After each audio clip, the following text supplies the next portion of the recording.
Hello, I'm Talion Trevere, and welcome to my 2-year anniversary stream. Uh, Hello. yeah, Luke is with me as well. Uh, Damn, it's been 2 years. Crazy. 2 whole years. Yeah, 2 years. I can't believe it. I don't even know what to say about that. It's just, It's cool. It's cool. yeah, I feel like even last year I was just like, wow, I didn't expect to make it to a year, but here we are at two. Yeah, so Yeah, my you've gotten plan through for a lot of cool today, games. yeah, is to kind of Sorry. go over. No, it's fine. Um, yeah, going over the games that I've played this year, and probably going over some of the games that are coming in the next year. Hello, Feather Dust. Welcome to the chat. Yeah. What was I saying? Right. I do have a lot less games to go through this year than we did before. Also, why am I getting an error on YouTube? What's going on? Already off to a YouTube. great start. YouTube.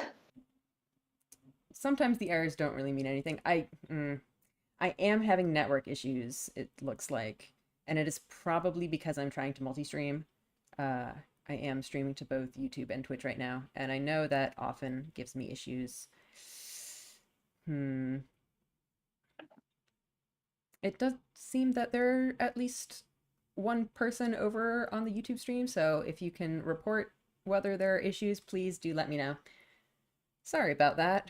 Um, if it does end up becoming a problem, I might have to drop one of the streams and just do it probably only on YouTube.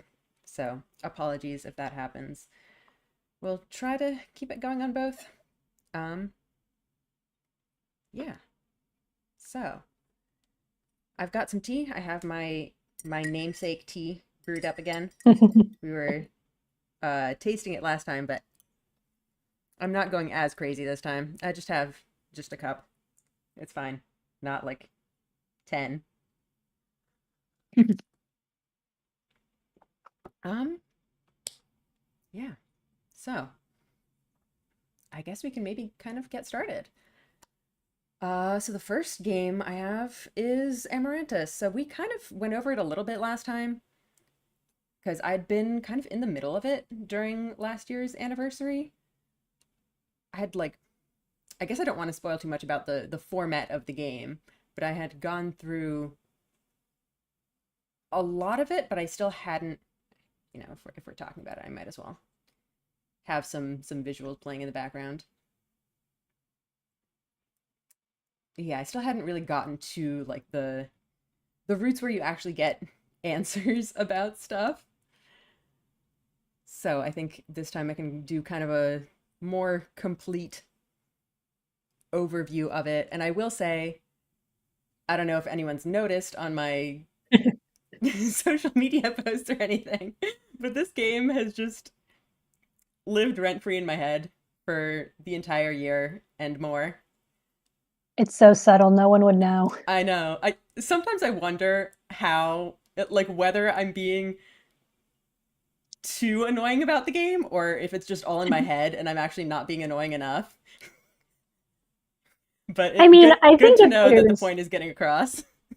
yeah, I mean, if there's a game you're enjoying, especially since, like, smaller games, indie games, it's like, a lot of times it really is just word of mouth that gets people to learn about them. So I don't Yeah, think there's a such thing as being too annoying about a game that you're enjoying and you want other people to enjoy. for sure. And that's actually a really good point because I think the main reason I'm like, so what's the word?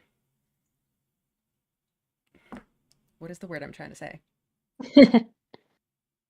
Enthusiastic. I guess about this game is not necessarily because it's the best game that I've played on this channel, which I will say it definitely is the one that I've thought about the most after like finishing it on stream, but I Let me can't shake your necessarily say head. that it's the best just because the competition is so incredibly steep. I think one of the reasons that I keep trying to tell people about this game is specifically because nobody else is talking about it. Mhm. Like when I think about what games I kind of want to advertise, a lot of the time it kind of comes down to this like quality to popularity like quotient where Mhm. if something is really really good but people already know about it, that I'm not necessarily going to try to shove myself into that conversation Yeah. because I just feel like other people already have it covered. Yeah. Yeah. But the situation with this game just absolutely blows my mind. I don't know how this happened. Like, did this game have bad marketing or what? But like, I'd say it's totally up there with some of the best games I've played on this channel. And those Mhm. games have like big fan bases and like tens of thousands of reviews on Steam and like, you Mhm. know, stuff happening. But this game has Yeah. nothing. Like, I think last time I checked, there were like 63 reviews on Steam. At one point, I looked in the Tumblr tag, and Mhm. there was something like 10 posts from the past 6 months, and more than half of them were me. I'm just like, what is going on with this game? Why is nobody talking about this? And that's kind of the main reason that I will not stop talking about it, because this is a crime and I need to fix it. Yeah. Yeah. It I mean, you've blows my got mind. space Absolutely. here. This is what it's for. Yeah, It's your exactly. stream. This is what I want to use my platform for. Um, I guess I should kind of back up and talk about what this game even is. So it's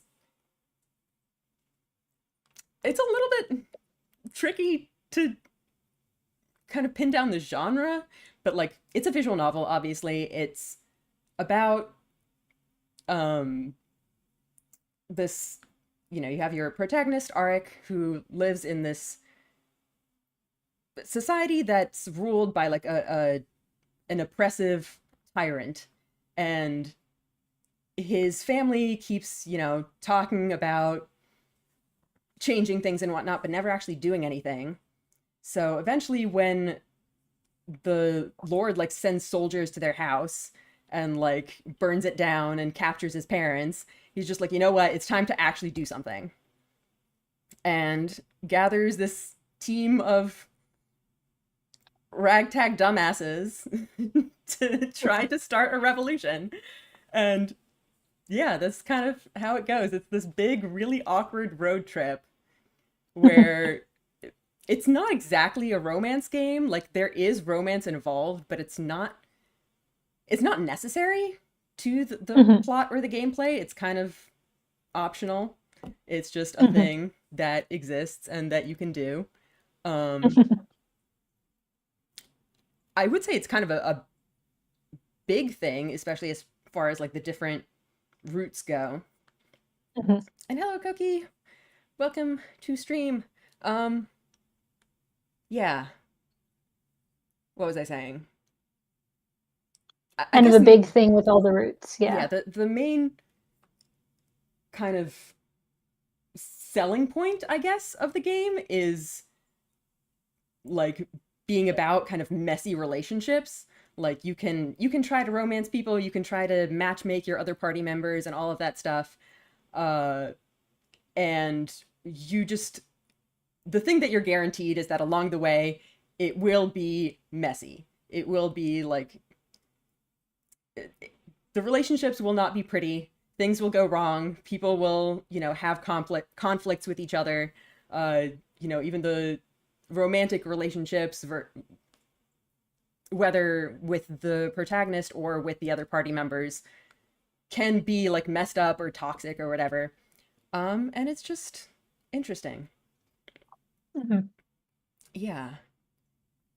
There's definitely a lot that I could say about this game. I feel like I could spend the whole stream just kind of ranting about it.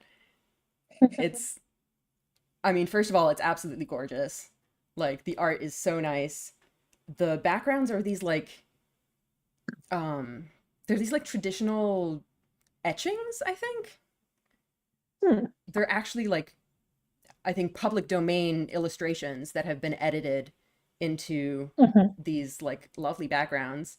Um Mhm. then the character sprites are just really expressive. I think this game is very smart about doing a lot with very little. Mhm.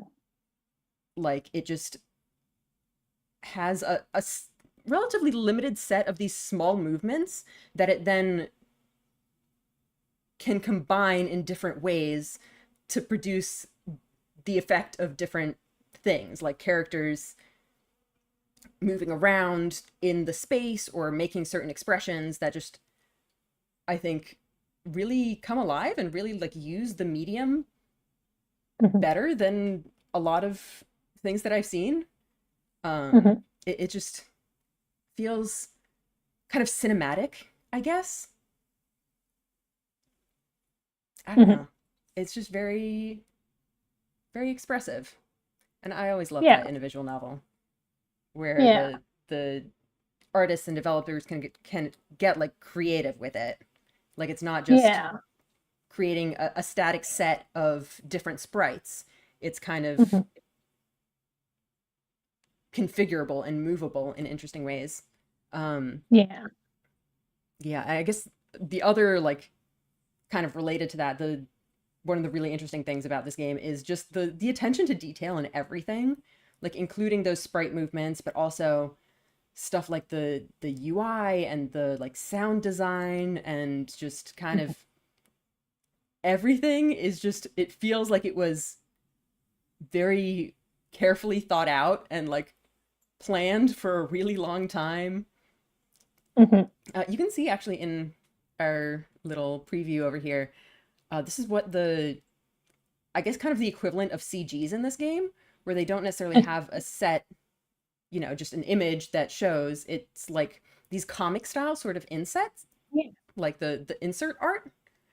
Yeah. And you could also see just there the sense of movement of like the those panels being kind of animated in and out, where you Yeah. can really like, yeah, it's all just animated. There's perspective to it and movement, Yeah. and yeah, just just a lot of cool stuff. Like one of the details I remember pointing out on the stream was at one point two characters were like having a drink and like toasting with their glasses, and you could Mhm. hear the pitch of the clink changing as they drank. And No, that's actually really cool. you could hear when they refilled their glasses. That's really cool. Yeah. It's really fun. So it's just full of all of these little things.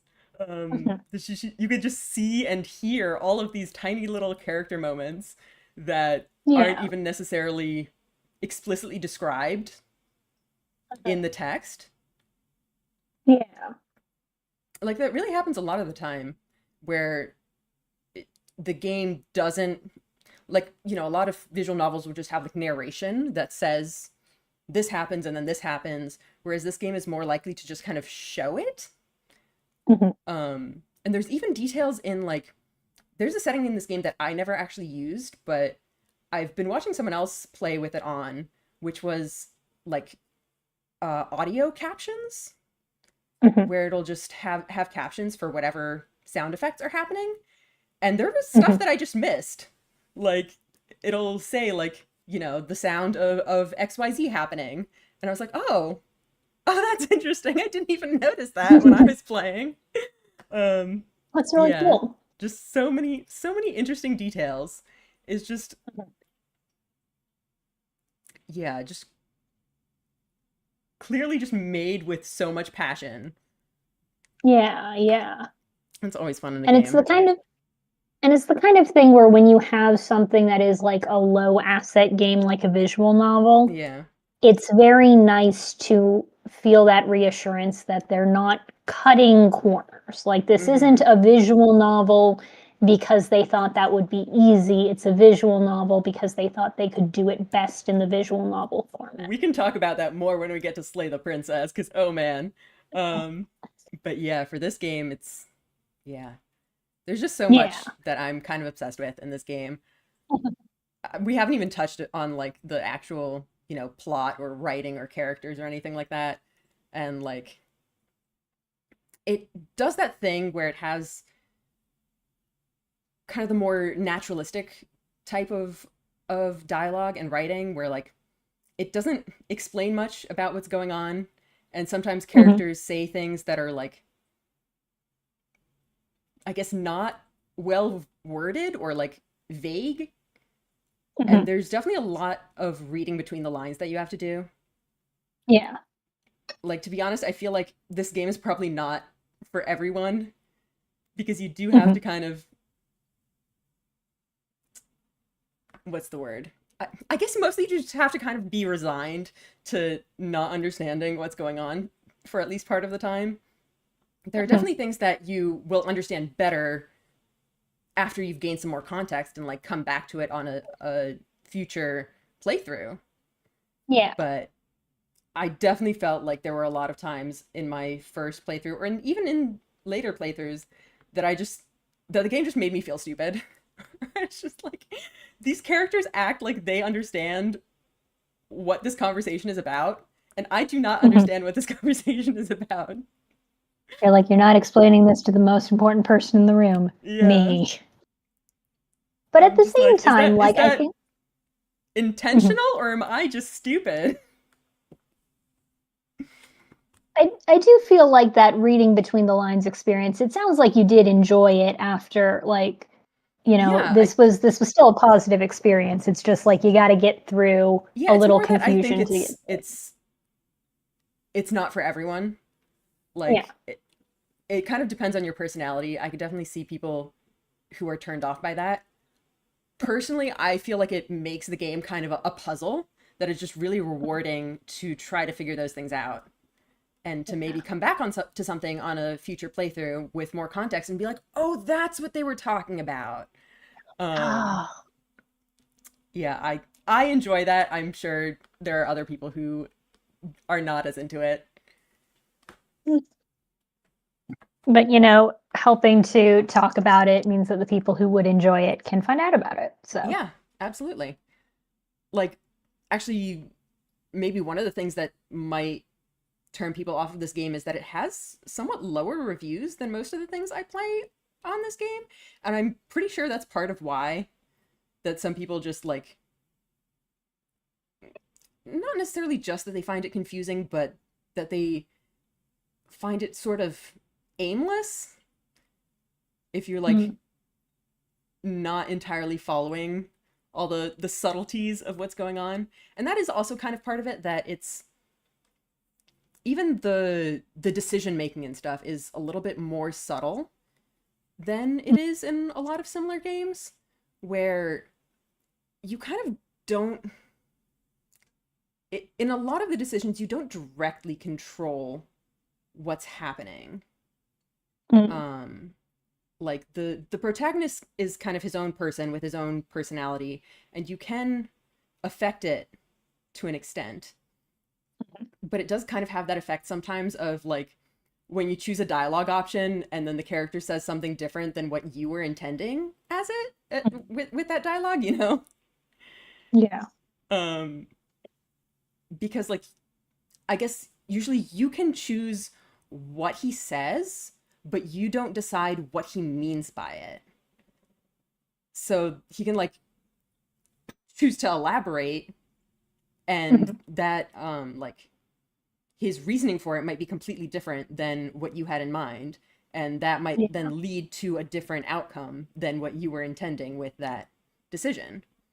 And the So a extra, little bit of yeah, a little bit of the pro ZD yeah, exactly, that's dialogue what I was tree. thinking. Doesn't matter what you say, Yeah, immediately comes to that. yeah, Um, Although I do have to imagine the way you're describing it, I think it sounds like the dialogue does actually matter. It's just like it is being yes, it can be a little bit intentionally. unexpected though. Yeah. Yeah. And the Yeah. other thing that I wanted to say is that those nuances of like what the outcome ends up being are actually Hmm. determined by your past decisions. Yeah. So you can get to the same point in the game and choose the same dialogue option, but have a different outcome for it from it. Yeah. Because your protagonist is like in a different headspace in this route. Like you can affect his like values and motivations, and that will then feed back into your next decisions. Yeah, that's cool. Yeah, I feel like I haven't really seen stuff like that before, at least not to this extent. Maybe it's just that I haven't spent that much time rotating a game like this in my head.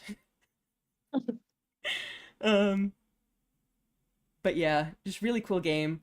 The romance routes are also really, really good. Like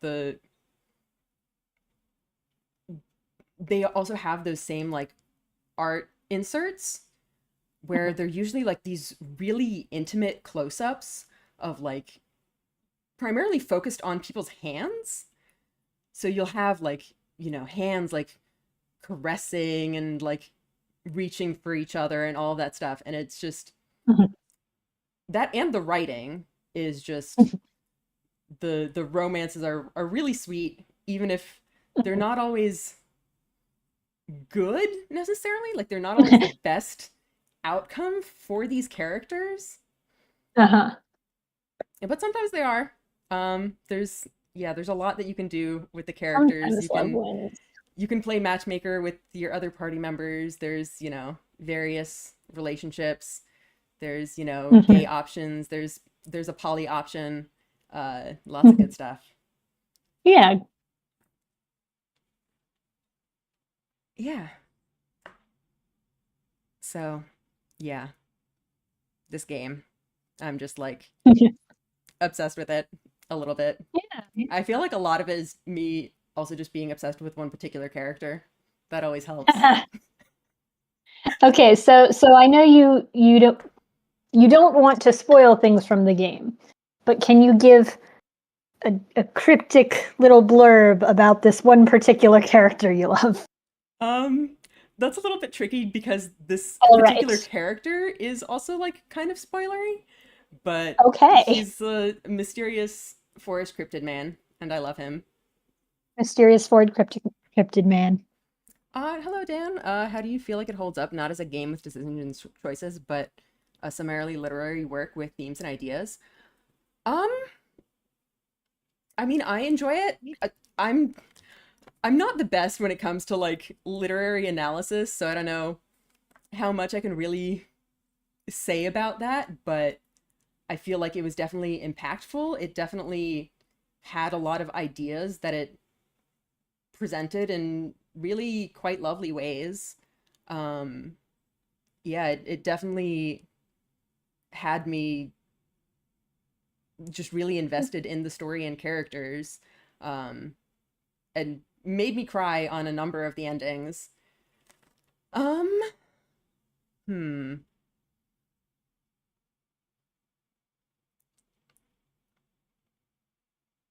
Yeah, hmm. I feel like I want to say something more intelligent about that, but I don't really know what I can say about it.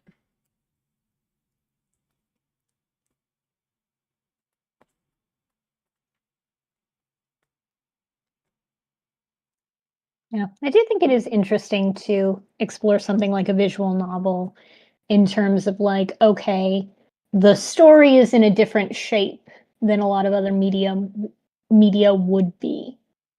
But at the same time, there might still be through lines across endings and kind of like Yeah, statements that hold true for even sure. across some of the choices. I feel like it actually, I was thinking about it a little bit in parallel with Expedition 33, with which we finished earlier, that it kind of has a similar theme of like, what's the word? Just kind of persevering against these like impossible odds, even when like, one fails, and even if you have to like leave something to the next generation of Mhm. like somebody has to do something, even if we know Mhm. that we're gonna fail, we can still like try to leave something for the next people. Hmm. Um, Dan saying, just curious if there was anything that really stuck with you or made you mull over first time I hear of this game. Well, I'm really glad I'm letting you know about this game because it's really good and more people need to play it. I would say the things that like stuck with me, a lot of it is just like the world building. Like there's some really interesting concepts that I don't want to spoil, but like I said, this game has that sort of, natural dialogue where they don't really spend a lot of time telling you, the player, here's how our world works and all that kind of stuff. So there's a lot that's left to the imagination. And it's just really fascinating. There are so many things where I'm just like, can we explore the implications of that?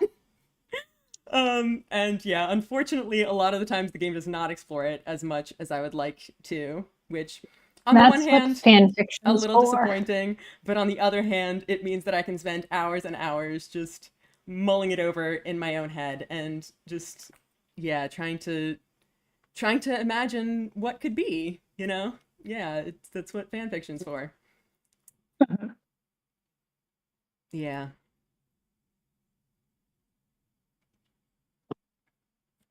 Yeah. Um, Thank you for such a spoiler-free answer. I try my best. I hope that kind of appeased your curiosity. Um, yeah, I definitely hope you check it out because I just, like I said, it absolutely boggles my mind that nobody else is talking about this game. So, like, if there's one thing you guys watching this take away from this stream, it's go play Amaranthus, please. It's it's my crusade now. That's just I If played this Amaranthus game. has 5 fans, Talion is one of them. If Amaranthus has 1 fan, Talion is that fan. Yeah, like I've been on a crusade to try to make everyone play this game. And that's just the absolutely frustrating thing about it that like there's so many cool games I've played on this channel and like most of them have some amount of like fan base and this one doesn't and it absolutely kills me. Uh anyway, I think we might have to move on to the next game at this point. Was there anything else that I wanted to say about this? I don't know. It's a cool game and I really wish that more people would play it. So go out, play the game. Let me know what you think. Go like tag me in your meta posts or live blogs or fan art or fan fiction or whatever the heck you want to do. Please. I'm so tired of being alone in here. I run the entire Amaranthus tag on Tumblr.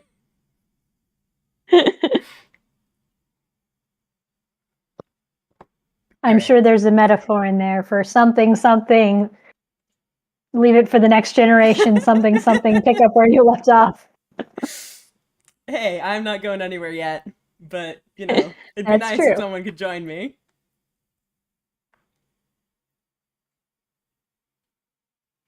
The game completely went under my radar until now, and I usually keep tabs on indie games. Yeah, like me too. I try to keep tabs on indie games, and how did I even find this one? I think it was like on some random Steam sale. I was like just browsing sale games, and it was just there. I still have like never seen any other like indie game bloggers or anything talk about it. Like if you go into the tags or whatever, you can see like a handful of people who are like, "Hey, this game is super cool." And then that's it. And it has won like at least one award. So I don't know how nobody's talking about it. Anyway, I guess it's time to move on to the next game. Up next on the list, we have, let's see if it'll load. We have Slay the Princess, the Pristine Cut. Where's So I had like the chat up here before. Do you guys even want to see that? I don't know if there's really much to see. Not that my chats tend to be super active. Um, but yeah, I guess I don't have a ton to say about Slay the Princess just because this is kind of round two. Um, so for some context, I had initially played Slay the Princess back when it came out. What was it, in 2023? Back in like year one. Um, yeah, so I played the game. I didn't like 100% it, but I kind of finished it to, you know, to my satisfaction. And then last year they came out with a big update called the Pristine Cut. So it was time for Slay the Princess Round 2. And that's what I did. And I played through all of the new content. And I think I actually went back and played um some of the other routes that I had missed my first time. And I did actually end up 100%ing it. Actually, speaking of 100%ing, back to Amarantas for a second. I came very close to 100%ing the game on stream. There were only like a couple of things left that I did not finish. And I did end up going back and doing that in my spare time and like trying to look up, hints for how to get those last couple of achievements. I do kind of regret not getting those on stream because there were some really good moments. I'm honestly really tempted to do another like Amarantas bonus stream at some point. The problem is that at that point it wouldn't be like a blind reaction. It would just kind of be me going through those moments and showing them to you guys. Because like my playthrough of Amarantas is by far the most complete one on the internet. Like I'm sure. I guess I can't be 100% sure of that, but I've only seen like maybe two other people, at least on YouTube, having played it. And they did not play through it nearly as many times as I did. I think my entire playthrough was like something like 20 runs. I'm a little That bit is a insane lot of about that runs. game, okay? We haven't noticed, Talion. You need to talk about it more. It's too subtle. You're right. You're right. I do. I'm gonna start talking about it every day. Just one post a day. Maybe that's not enough. 5 posts a day. Um, yeah, so that's a thing I've been mulling over because it does feel sad to have a playthrough that's like very nearly complete but not quite. And actually even then when I saw some of those other people's playthroughs, I saw some dialogue that I have never seen on mine. There's just so much of it. So many different options. Okay, anyway, back to Slay the Princess. Speaking of so many different options, yeah, so many different options. Like that's man. I feel like there was something else we mentioned earlier that I wanted to talk about Slay the Princess. What was it? What? Oh, We referenced Slay the Princess before. yes, you did. No, it was. I don't think it was quite doing a lot with a little. Like, Oh, it I was think it was. about having limited assets in a visual novel. Okay, because I don't remember the exact count, but this game is like I think something like 10 gigabytes. It has like Yeah. thousands and thousands of hand-drawn illustrations. Yeah, I mean, just looking at this, it's like there's clearly a not necessarily production level, but kind of production level. Yeah, like It's it like, is a work of art. Like mhm, every frame of this game is lovingly hand-drawn. mhm. Um Absolutely incredible. And like the amount of branching and just the amount of stuff you can do on this game is it's such an incredibly ambitious project. And we'll talk a little bit later also about Scarlet Hollow, which is the other game by this studio. So they have even more stuff brewing, but for now, I played Slay the Princess and it is something. Like compared to the more sort of subtle decision making of Amaranthus. Here it's like go big or go home. Like every decision you make can like send the story careening off to God knows where. Mhm. It's just such an experience. Just Mhm. I didn't really know what to expect playing it for the first time, and I was kind of blown away. It just it goes places. Yeah. Is all I'll say, I guess. Slay the Princess is very special to me in a peculiar way. Seeing other people process some scenes and ideas through their own relationship experiences is very interesting. For sure, I think the game definitely has a lot to say about like relationships. Um, and yeah, in a lot of ways, like toxic and traumatic ones, especially. Um, it's super, super interesting. Yeah, I guess again, I don't want to go too far into Slay the Princess because, if you want to see my thoughts on that, I also have last year's anniversary where I talked about that too. But in short, I think it's an absolute masterpiece. It is a horror game and it does get pretty freaky. So, you know, warning, content warnings abound. Mhm. But, obviously, you guys know your limits. If you have at least any tolerance for horror, I strongly, strongly suggest you check it out, even if like you think horror isn't normally your thing. It's just a really incredible work of art. Just everything about Mhm. it just blows me away. The art is Mhm. kind of obvious. The music, incredible. The voice acting, phenomenal.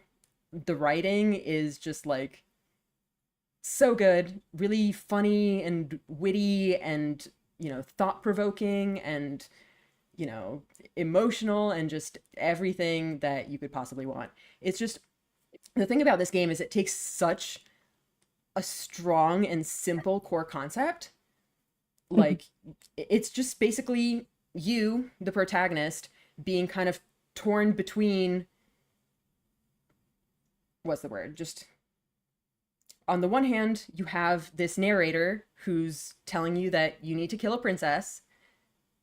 I just realized I didn't actually like give a summary of the game. I just kind of launched into talking about it. Sorry, guys.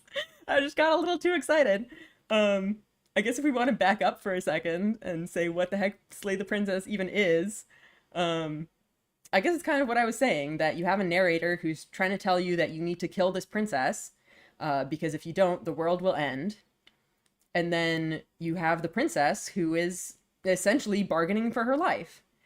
And you have to kind of decide how to weigh those options and who you can trust and what decisions you can make to determine that. And it just goes crazy places. To be honest, I should probably pause this because I feel like I feel like we're already kind of going through kind of spoilery bits. If anyone's been paying attention to what's actually going on stream, Is like um, wild because I think that's like 10 minutes into the playthrough. to be fair, I had already played through the game, so I think I'm speeding through Yeah. a lot of the stuff. I don't remember if I was literally using the skip button or if I was just clicking through things really fast. Um, I know if you go back to like episode one, it'll definitely go much slower. So apologies, I probably should not have been showing all that. Um, yeah, it's It just goes places. yeah, really, really cool game. Really cool, just like structure and mechanics to it. Were definitely not what I expected going into it. I guess I should probably talk about like the pristine cut version specifically because it did add a lot of very interesting stuff. I think it added some roots that explored a lot of the previous ideas in just like even more extreme and even more interesting ways. Um, that there's like mind blowing, but at the same time, like, yeah, this is kind of the natural progression of where this was going. Like this makes sense in the broader context, but it's like still just, oh, it's so cool. What a game. Just, I once again have to mention the voice acting because holy shit. This entire game is voiced by two people, um, Jonathan Sims and what's her name? Nicole Goodnight, I think. Jonathan Sims, of course, is known for the Magnus archives. I don't know how many of you are into that, but apparently for a lot of people, it was a big selling point of this game. Uh, yeah, so they just absolutely kill it. Really incredible. The entire game is fully voiced, and it's just so good. Yeah, Slay the Princess. Is there anything else I need to say that's like specific to the Pristine Cut? Yeah, I mean, I just think it's really cool that the devs were just able to release this update and just add a whole bunch of new incredible content to the game. Yeah, so good. Yeah. Play Slay the Princess. It's really good. It is it is absolutely worth the horrors. It truly is. So so good. All right. I guess then is there anything else I need to say about it? I think that's about all we really need to cover. It's just really good. It's like it's a masterpiece. It really just is a work of art. Um I cannot imagine how much work was put into this, both in terms of like the actually drawing like all of these incredible illustrations and just like planning out the writing and the branching and all of that stuff. It's such an incredibly ambitious game, and I'm honestly amazed that it exists. Yeah, go play it. Yeah, so up next we've got What Remains of Edith Finch. Uh-oh, why is my All right. quality potato? And I'm going to hop off for a little bit. Ping me when you're done with this section. All right, will do. Yep. Actually, I'm gonna get a drink too.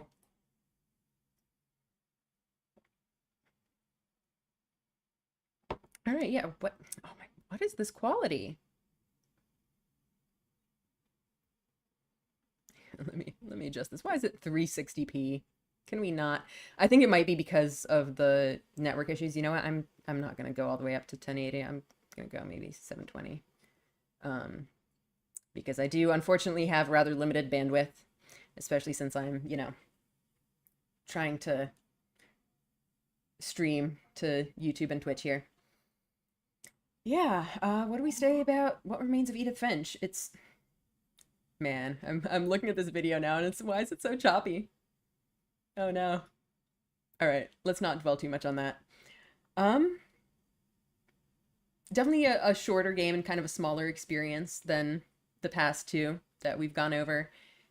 It's I think the thing that stands out the most to me about this game is just the variety and of like creative ways that it uses to express its stories. Um, so I guess first of all, just kind of for the premise. So you play as Edith Finch, who's going back to the home that she grew up in, and she kind of goes through the rooms that are kind of preserved from her dead family members. That whenever someone dies, I think her like grandmother or great grandmother? I think her grandmother would just like seal up their room the way that it was forever and no one was allowed to touch it. And so she's going back to this house and she's going through all these old rooms and kind of, sneaking into them and taking a look at the lives of these family members who have passed away. And, just in many cases reading through the whatever records they left behind and kind of re-experiencing what happened to them, like how they died. Or in some cases, they don't necessarily know the specifics. It's more of like an approximation or kind of a guess of how they died. Who is your favorite Finch? Honestly, at this point, I don't really remember. I think my favorite of the of the stories was I'm blanking on his name, but the one with the fish factory. I think that mechanic was just so fascinating. I don't, again, I'm trying not to spoil things as much as I can, but it had a really kind of impressive way of getting you into the mindset of like doing this repetitive, mind numbing task while your mind wanders into these fantastical realms. I think it was just such an impressive and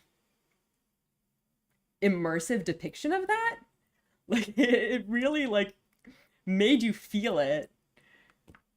That was just a really good experience, I think. Um,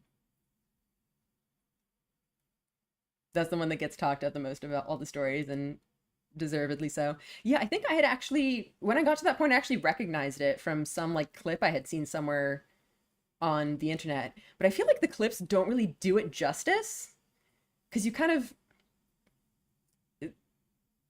the thing is that you're actually like controlling both sides at once. And I think the clips don't necessarily show you what the gamer is physically doing as they're doing this. So it was just really, really interesting to experience. It was just really well done. Um, yeah, I guess what else do I say about this? I think one kind of downside to this game is that it did give me some pretty serious motion sickness. So I ended up having to split it into two sort of shorter streams. So, just a heads up if anyone wants to play this game. I think for the second stream, I like turned on the reticle in the middle of the screen, and I think that helped significantly. So, yeah, just heads up for anyone who wants to play this. Yeah, I don't entirely remember what else I really want to say about it. It is kind of short and it was a while ago. So I'm afraid it's not super fresh in my memory. I I definitely remember a lot of the stories just being really unique and like they're all told in like a different way. Like the mechanics of playing through each story are different. And yeah, it's just interesting to see how this like quote unquote curse affects the family. Like because the sort of narrative is that all of these family members ended up dying because the family is like cursed. But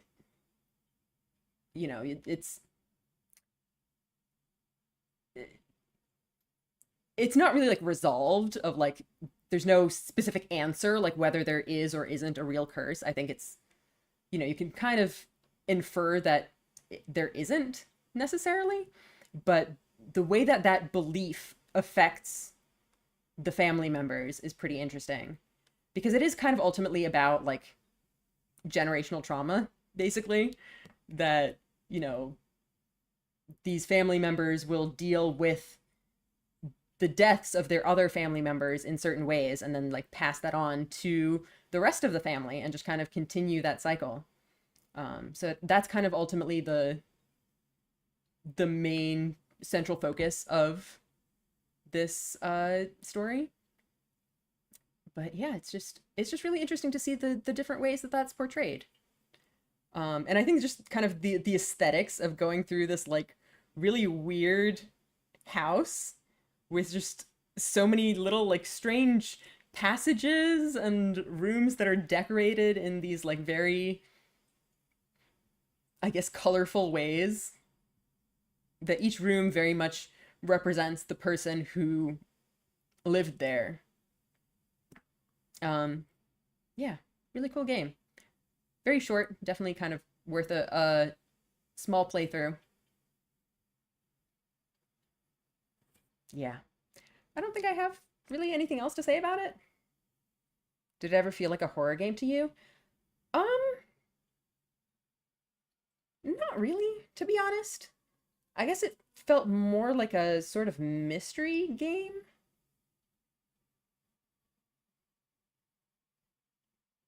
It's more of like a mystery and a tragedy than like a horror. Um, I guess some people do consider it horror. Like I know Luke hopped off because he's not like he's kind of squeamish about the content of this game. Well, I don't know if squeamish is really the right word, but like he finds it uncomfortable. So I'm sure there are other people who think the same, that this is, you know, yeah, I mean it definitely has its dark moments, for sure. I will say that. Like yeah, it's not like too horror-y for me, but I suppose your mileage may vary. Um, so yeah, I guess unless other people have things they want to say or ask about What Remains of Edith Finch, we can probably go on to the next one. Give me a second. Whoops.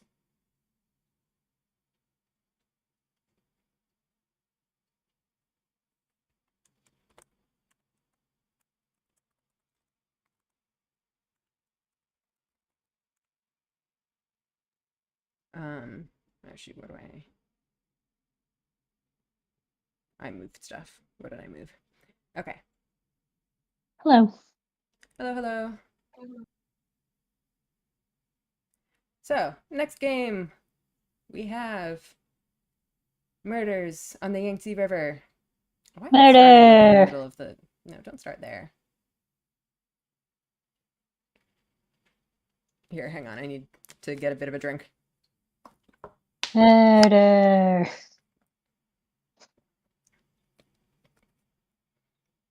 The whole game has a rather unnerving just juxtaposition. The house is very bright and colorful, while by most means it became a mausoleum just without the bodies. Yeah, it really is. It has that kind of like, um,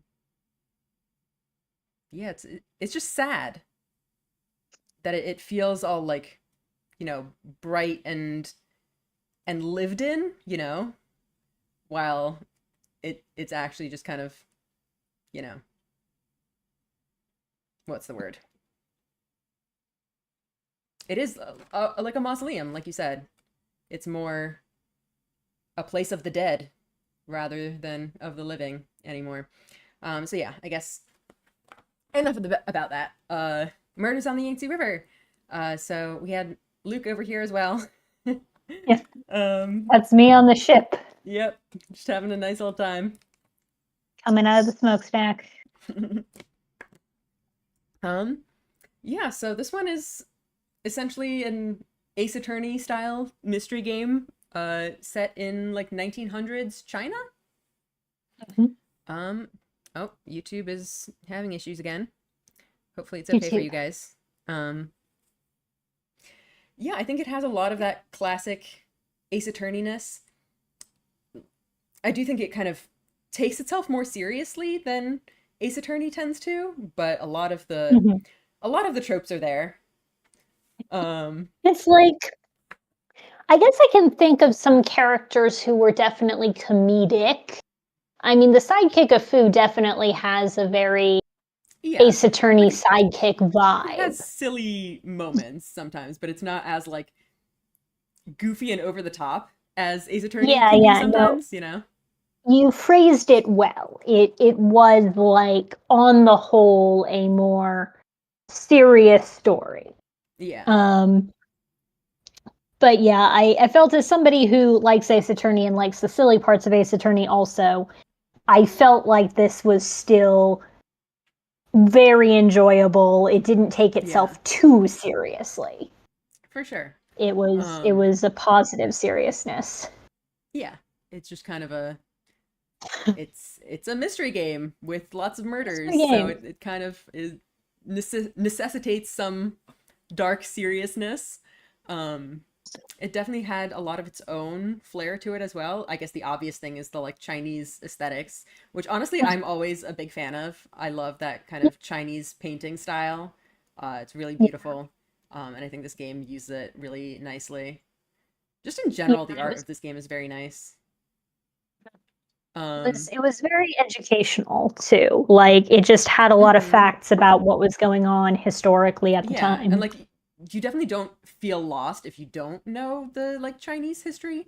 Like I'm pretty sure this game was like made primarily for a Chinese audience, but you still Yeah. like don't necessarily lose out by not having that context because the game is actually very good about presenting it to you. Like Yeah, there's yeah, they've actual got whole like like yeah, like not a glossary, but like a like for like, oh, this is a encyclopedia new kind of. concept. Yeah. Here's the context for it. Yeah. But yes, and that did inform what was going on in the game. It was integrated very well. It wasn't just like, oh, this happens to be set in this time period. Hmm. It was like, Yeah, like a lot of the cultural yeah. context was like relevant to the mysteries. Mhm. And the translation was great. Like, Yeah, this for is something sure. that we talked about during it. And I think that there was like, it came up at some point that the creators were like, we apologize if there are any translation issues because we're a small group. And I was sitting Yeah. here like, this is miles ahead of like professional game localization, It some that I've seen. Like, is very there good. were maybe a few moments where it's like, okay, the structure of this sentence reads a little weirdly, Yeah. I but think the issue is that frankly, it was like, um yeah, a lot of the times in these mystery games it's very sensitive to the exact yeah, yeah. The way the people say nuance, things can yeah, be of yeah. so important for clues. So in But that like, sense that stuff can get a little bit lost, but it's kind of, yeah, it's sort it's of like I think, inevitable at that level. Like yeah, I I don't think think there it were was like anything wrong. a few moments where it was like, okay, that's not how this reads in English. Yeah. But There were overall, it was maybe like just three or like, four health points that I lost just to kind of just because it's misunderstandings. like, okay, that one was enough. That one was enough. But like overall, it's like, no, this was very, very Yeah. well trained. And it's Really like, pretty impressive. yeah. Um, yeah, and I felt like the mysteries were very clever. I Yeah. really like solving these things. Um, and I didn't feel like it was being unfair at any point, but I never felt like it was too easy. Yeah. Yeah, I think Like, there were some twists that were definitely just really satisfying to put together. Um yeah. I do think that having the two of us kind of made the game maybe easier than it otherwise would have because like between the two of us, like one of us would definitely notice something. So I think we were pretty on top of To things, bounce things, yeah. both in To terms to of figure, yeah, both in terms of just like observation and like actually putting together the pieces. Um, but still, there were some moments that I think neither of us saw coming. yeah. And it's like, honestly, collaborative mystery solving is a fun way to play these mystery games. So Yeah, yeah, it it was helps a to really fun kind of time. like reason through our theories to be able to talk it over. You could say that we had our own redacted character. If you don't know what that means, go play the game. Go, yeah, no, it was such a good like what It's, the fuck? oh, it's a good twist. Oh, it's so Such a good. good Like this moment. game in general, I think is very good at building up these like epic moments of like Yeah. when someone just like does something really cool and it's just Yep. like presented just so in such a satisfying way. Yes. Really good. Yeah, there were some really great moments, and like the way that things pulled together for the ending was like Hmm. very impressive. Yep. So good. Um, yes, it was like one of the things that I kept saying as somebody who plays a lot of Ace Attorney games was I was like, this very much shows its inspiration from Ace Attorney at pretty much all times, but it's also existing as its own thing. Like, Yeah. if you can see right now, like the style of things, there are like animated little like moving sprites up there, and that's like its own style. That's not a thing Ace Attorney does. Yeah. That's just like, this is how we want to do the game. And so I never felt like it was held back. by being inspired by Ace Attorney. It was like there are things that we want to take from this. There were things that were genuine improvements to the form, and there were things that were just like, we want to do this, so we will do this. And that was really cool. Mm-hmm. Yeah. I should probably check on what the heck was happening with the DLC.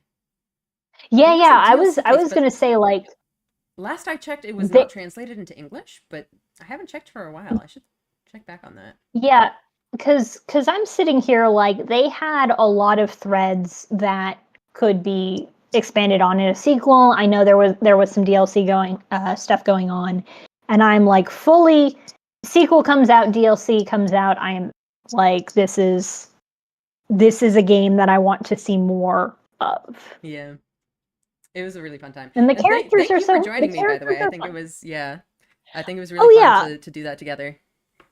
I love these kinds of games. If you stream the DLC, if you stream the sequel, I am there. I will make time in my schedule. Yep. Yeah, and like the characters were so much fun. They were endearing. They were cool. Yeah, and it's just like, okay, you've sold me on this world. Let's do it. Yeah. Yeah. So. Yeah, very fun time. I don't know. Was there anything else I need to say about this game? Let's see. I think we mysteries. Yeah. Cool game, good mysteries, good translation, good character stuff, good voice acting. The voice acting is only in Chinese, but it is very nice. Actually, one of the really interesting things about it is that, hopefully this doesn't count as a spoiler, but there are some scenes that take place in England and are voiced in English. Yeah. Which was wild. Yes. That was something. Yes. It's interesting. Like, that was an element of just like, sometimes people were traveling and like you get to see these characters as they are behaving in different places. Yeah. Something that was cool about the fact that you have both sometimes some China stuff, sometimes some England stuff, is that you can tell from the delivery of the voice. Well, I mean, the voice acting is in the different language, obviously, but like the voice acting is in whatever language it's supposed to be. Yeah. So like you're hearing like, the characters who are fluent in Chinese but are only somewhat fluent in English. It's like, okay, you can see kind of the differences in how different languages, and likewise the characters who are fluent in English but not great in Chinese are like, tell. I'm mostly going to be speaking. You can tell. Yeah, it's good stuff. Yeah, it was a really cool touch, and something that ironically makes it work. Especially well as an English translation of a Chinese game, because that element is still the same. It's just coming from a different perspective now. Yeah. But yes. We still don't know that one guy's Chinese name. It's like, does he just have an English name? I'm so confused. Yeah. I'm so confused. But yes. So. Yeah. Yeah, let's see. Yeah, were there other specific things about this? Yeah, just a lot of fun. One of my favorite kind of games. It was a good time. Definitely recommend it. So I guess if we're moving on, the next thing on our list was just a To the Moon series beach episode. It's another very short one. And again, I think I won't talk too much about this one just because it's also part of like a series. I did talk a little bit about the other To the Moon games last year, so I'd gone through most of them last year and then did this one this year because it just came out recently. So I guess if you're into the To the Moon series, this is more of the same.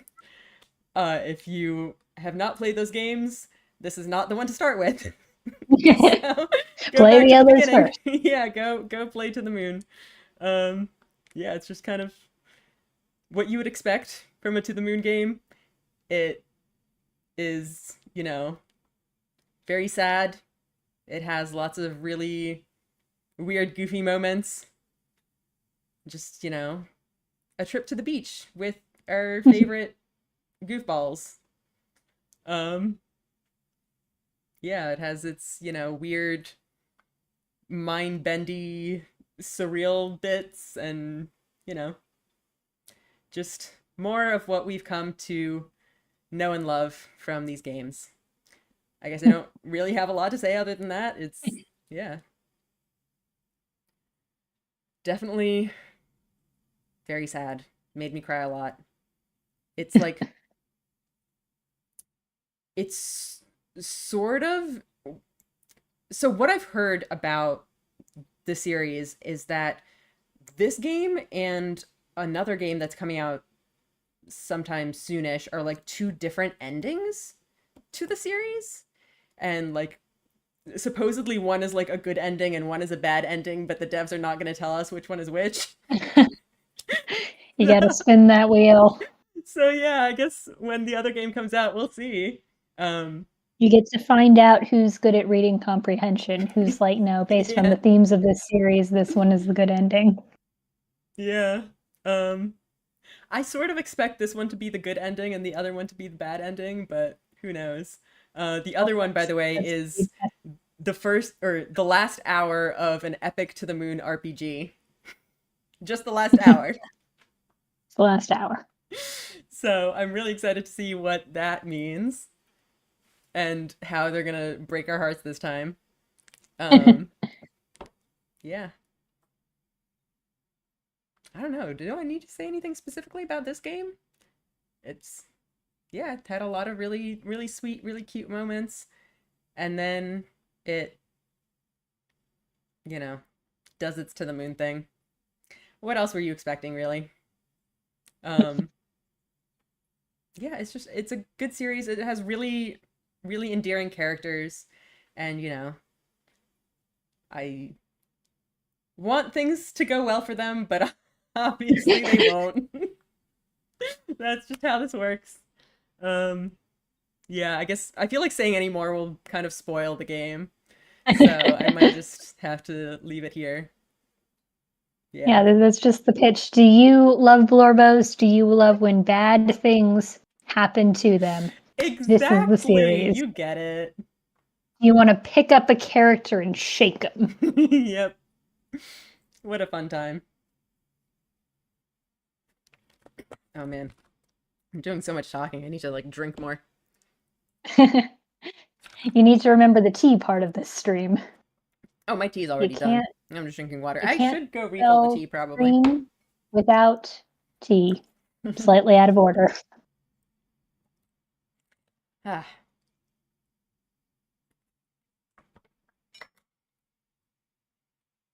all this chatting and we haven't even gotten through the start of the episode intro. Haven't actually gotten to see the gameplay. Sorry, guys. Well, But we've got something exciting up next, so I hope y'all are ready.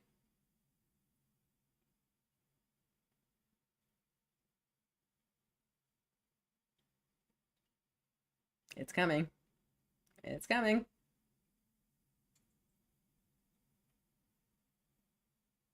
Soon. Any minute now. there we go. It's 1000 times resist. Oh, definitely a bit of a heftier one. That game was something. Yeah. Also a pick up the characters and shake them game. For sure. I don't even know how to give like a blurb for this one. It's there's just so much that happens. It's basically set in this like post-apocalyptic dystopian kind of society and where everyone worships the All Mother. The And we play All as a Mother. character called Watcher, who is tasked with communing with the All Mother and basically seeing her memories. And I guess I don't want to spoil anything, but it's kind of about, you know, what truths she uncovers and what that means for her and for their society as a whole. Yeah. And it's also about a lot more than that. It's about a lot. This is a themes game. This is a This is themes a with a themes capital game. T game. I love this game so much. It is really, really cool. Uh, Yeah. yeah, it's, I mean, as I said, I think I said at one point, it is mommy issues the game. There's All the way down. there's so much mommy issues and just so many other things. It's about like there's all these layers of like you know the personal stories and the like political stories and Mhm. the historical context and the how the relationships between the different characters like are you know impacted by all this and how they affect all this and just there's so much happening. I don't even know how to explain it all without spoiling. Although on the other hand, I feel like there's so much going on in this game that even if I say things that are spoilers, it's just not going to make any sense anyway until you actually play the game. I think that something big is about to happen on the preview screen. But also, this happens in the first like 2 minutes of the game. Things still get wilder. Yeah. So I'm going to let this play out in the preview. So shit's going to get wild, but you know, it's It's the going to first get 5 minutes. wild, It's not too much of a and you're not spoiler. going to have context for it. But then Yeah. also, you're going to keep playing the game and you're still not going to have all the context for it. Yeah. You're just going to keep getting context. Yeah. Um, yeah, so that happens in like the first cutscene, Yep. It sure does. and then you got to keep going. And then you got to keep going. And just the whole Um, game is like this. It just keeps throwing stuff at you and it just keeps getting bigger and crazier and more layered of like just yeah, making connections between all of these different things and all of these different themes that it presents that then end up yeah, getting tied back into each other and layered over each other and like dialogue being echoed from past events but with new context and all that kind of fun stuff. yeah. And it's like, you said making connections, like if I may say something in a sort of cryptic way, but like the character of Watcher's job is to make connections. And so it's Yeah. very fitting that the whole game is about that. Mm-hmm. Um, yeah, and it's a very, very artistic game. For And like, sure. Like I've even I'm heard just watching that. this in the preview. Yeah. I'm like, oh shit, there's stuff in here that didn't even make full sense halfway through the game. It makes sense. End of the game, I'm like, oh, I didn't need because it's like there's so much additional layered context going on. Yeah, like Um, as far as the artistic elements of the game, what I've heard is that yeah, this game was created by a theater troupe of some kind. which makes So yeah, you sense. can definitely see those like theater inspirations. I mean, even here you can see it kind of a set with spotlights. But in Yeah, general, just their grasp of like framing and composition and lighting is really incredible. It just yeah, every scene in this game is just so visually like stunning. yeah. It's like there is so much um there's so much like care put into how the visuals are going to look and how everything's going to interact. And like from a ludonarrative sense, like the gameplay part of it. It's like something you'd said with Amaranthus. This time I'm talking about Amaranth. The thing that you were saying Good. is like the way that the dialogue choices don't always mean the things that you think they mean, and the people are inhabiting this world, but you, the player, are getting confused. There's a similar element here where, like, Hmm.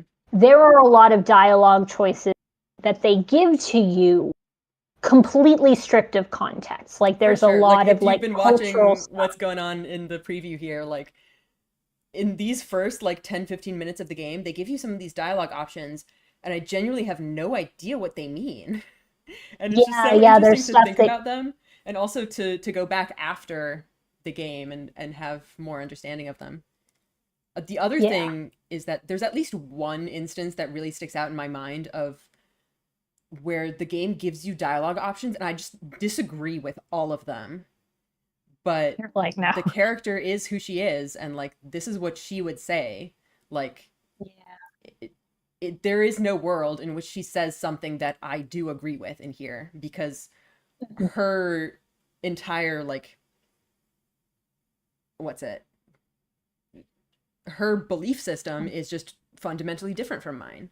um Mhm. she yeah, in this situation she would say something that I think is a horrible thing to say, you know. And that's one of the things that I find really interesting as far as fleshing out a Yeah. character and forcing you, the player, to inhabit the shoes of someone that you fundamentally disagree with. Mhm. Um, that's always really interesting. Yeah. Yeah. How did you feel about the ending choices, especially the option to spare the antagonist, despite how other choices play out? Um, I I really don't want to talk too much about the ending because obviously I don't want to spoil those things, but hmm, I don't know, what can I say about the ending that wouldn't be spoilery? I I do think it's interesting the way that the ending choices are presented to you, that they're given to you in a way that makes like forces you to really think about what the choices mean. I remember we had a whole discussion about that as it was happening. So if you want more of my thoughts on that, you should maybe go back to that Yeah. video. I did think it was really interesting. Um, Yeah. And something that kind of came across from watching it is like these weren't necessarily easy choices. They were yeah. like really thoughtful about like, what do you believe about Mm-hmm. this world and implicitly about our world, Yeah. which I think is like a very thoughtful way to handle things rather than it just being a simple moral choice of like, Mm-hmm. do you want to do option A or option B? It's like, Yeah. no, you actually have to reckon with like, what does it mean that you're making these choices? Mm-hmm. Yeah. I do think those decisions were just really interesting. Yeah. And like by the time you get to them, you've spent a lot of time in the world. Like Talion mentioned, we've got a little bit of dystopia going on, but the ways in which it's dystopia are very interesting and have far Yeah. reaching implications. Yeah, it's definitely one of those things where it's just very messy. Like Yeah. when you get to the end, there isn't like a good solution, you know? You don't just go, "Oh, I know exactly what we can do that will fix this whole situation." Right? It's It's just trying to make some kind of complicated and changes it's to like, no. make things hopefully less bad, but will also probably make things worse in some ways. Yeah. Because that's just how it is, and that's how it is throughout the entire game. There's so many people trying Yeah. to do so many different things with so many different agendas, and you can see all of their Hmm. perspectives, but you can also see how the things that they end up doing don't always work out for the best. Hmm. Um, Yeah. It's yeah, like everybody has reasons they're doing what they're doing. exactly. And the other interesting thing that I think I also talked about a little bit back then was the fact that if they could actually just decide on one of the options, it would maybe at least work to some extent. But the fact that all of these competing factions are like enacting their plans at the same time ends up Yeah. just like fucking over all of them because they then just conflict with each other and make everything so much worse. I Yeah, just yeah, found that really everybody interesting. yeah, everybody has an idea for what the best possible world is, Yeah, but like but they their don't idea would only converge. work if they actually like fully succeeded in implementing it, while like Yeah. only implementing it part way only does harm, Super interesting. Do you have a favorite character, or at least one that you find the most memorable? Um, I don't know. I feel like so many of the characters in this game are so interesting. Um, yeah, just every character just feels so flawed and complex. Um, and just really fascinating. Like they all just uh, hurt each other in different ways, and they're Mhm. they're trying to do what they think is right, I guess. They're just trying to live according to their own morals, their own belief systems, and their own like Yeah. agendas, I guess. Um, But they all have mommy issues. but they all That's have important. mommy issues. That's what could have united them. Yes. And see, the mommies that cause these mommy issues also have their own issues, which are generally also mommy Mommy issues. issues. Everyone Generational has mommy trauma. issues. Every single one of them. Yep. Yeah. Yep. Such a cool game. Some Like of I the particular Yeah. some of the particular mommy issues flashbacks were like, yep, that's really affecting. Yep. Yeah. Absolutely. I feel like I can't even really boil down what makes this game so good. It's just kind of a whole experience uh Yeah. with all these like strong and complex emotions, and with all these layers of the different storylines that are interwoven with each other. Hmm. It's, Yeah. it's so cool. That's all I can really Yeah. say. And there's like another gameplay thought is like, okay, so I think that this game and a few of the other ones that you've played and talked about like are technically classed as like walking simulator type Yeah. games. Like there's not actually a lot in this that is like there are a few like mini game sections almost, but there Mm-hmm. aren't really a lot of areas where you need to Yeah. And like in this one, there also isn't really a lot of even, you know, decision making. I yeah. guess I don't want to spoil too much about how the game works, but most of the time, if you have a dialogue option, it's more like for the dialogue rather than some sort of Yeah. branching narrative. Yeah. So there isn't But really a it lot of yeah. gameplay to it. It's mostly just you experiencing this story and Yeah. just letting it play It's out. yeah, that's an interesting thing though, because like I had actually seen somebody discuss one particular chapter from this game as a strong example of like how things like walking simulators can create this unique experience that it's like this isn't just like watching a movie. Hmm. It's there is a meaningful element to the controls to the gameplay, even the Yeah. gameplay light. And I'm putting that in sort of quotes. And the thing that they were kind of talking about, like the fact that you are witnessing the things that happen in this game at your own pace. You have total control over when you move to the next bit, Yeah. when you complete the thing. But in a Hmm. lot of ways, that makes it more visceral because you can't Yeah. stop You're the one what's pulling the happening. trigger. Yeah. Yeah, you've got to witness it, and Hmm. that like you're put just enough in the pilot seat that Hmm. like you can't really avert your I mean, I guess that, you you are have a to engage. watcher. You're the Like all watcher. all you Yeah, can do is exactly. watch, but you have to That watch. is your designation. Yep. So yeah, Yeah. it, Yeah. it's Really the cool thing incredible about game. games. Yeah. Yeah, Definitely strongly recommend. Like certainly in the top tier of games I've played on yeah. this channel. Yeah, I'd say maybe one more thing is that because so much of the game is about learning what's going on, like Hmm. you kind of have to see every single sequence of events from like so many different metaphorical angles. And it means that you're kind of still constantly puzzling, even when you see something go down, you're still kind of puzzling like what actually happened happened here? Mm-hmm. What is going on? What is the truth? Yeah. And that's an interesting experience to be playing around. Shout outs to the soundtrack as well. Can't listen to Watcher's theme without getting emotional. Yeah. Yeah, soundtrack was very effective. Yeah. Just overall really well done. This game actually got, what was it, a Peabody Award? Which I am not super familiar with the context of all that, but from what I've heard, it sounds like it's a really big deal. So this game is definitely getting a lot of recognition. If you've Yeah. not checked it out, it's absolutely worth it. Yeah, it's definitely a kind of a unique one.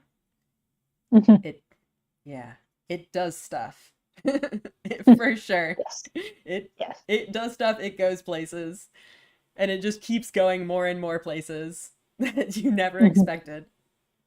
Yeah. Yep.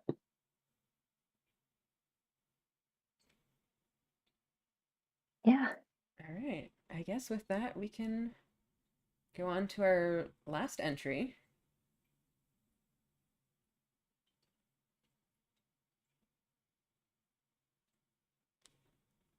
which is, if it loads,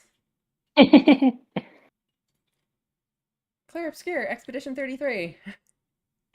It's definitely a little bit of a um departure from our typical content.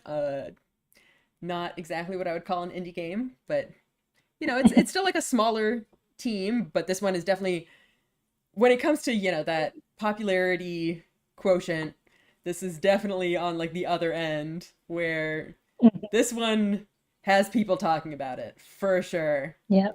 I've actually been really Yep. surprised by how low my view counts have been on this game, because I figured it would be pretty popular with, how popular the game is. But I think it's just that so many people are playing it that nobody's gonna find my playthrough buried somewhere in this pile. This isn't Amarantis, where I'm like the only person streaming this on the internet. This is a big, big game. Um, Mhm. but yeah, a little bit of a, little bit of something different. The only Yeah. rules for this channel are whatever the heck I decide. Yeah, we actually just finished this game last week, and next week we're going to be doing some bonus content.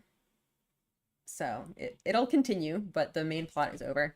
I guess for kind of a rundown of this one, um, basically it's set in a world where every year the paintress writes a number on her monolith, and everyone up to that age just kind of gets disappeared.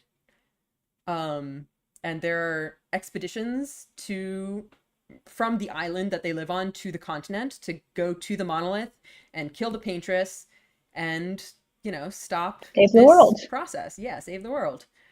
Save the world. And like we kind of talked about earlier, a lot of it is just this kind of like generational quest of like they've been doing this for 60 some years.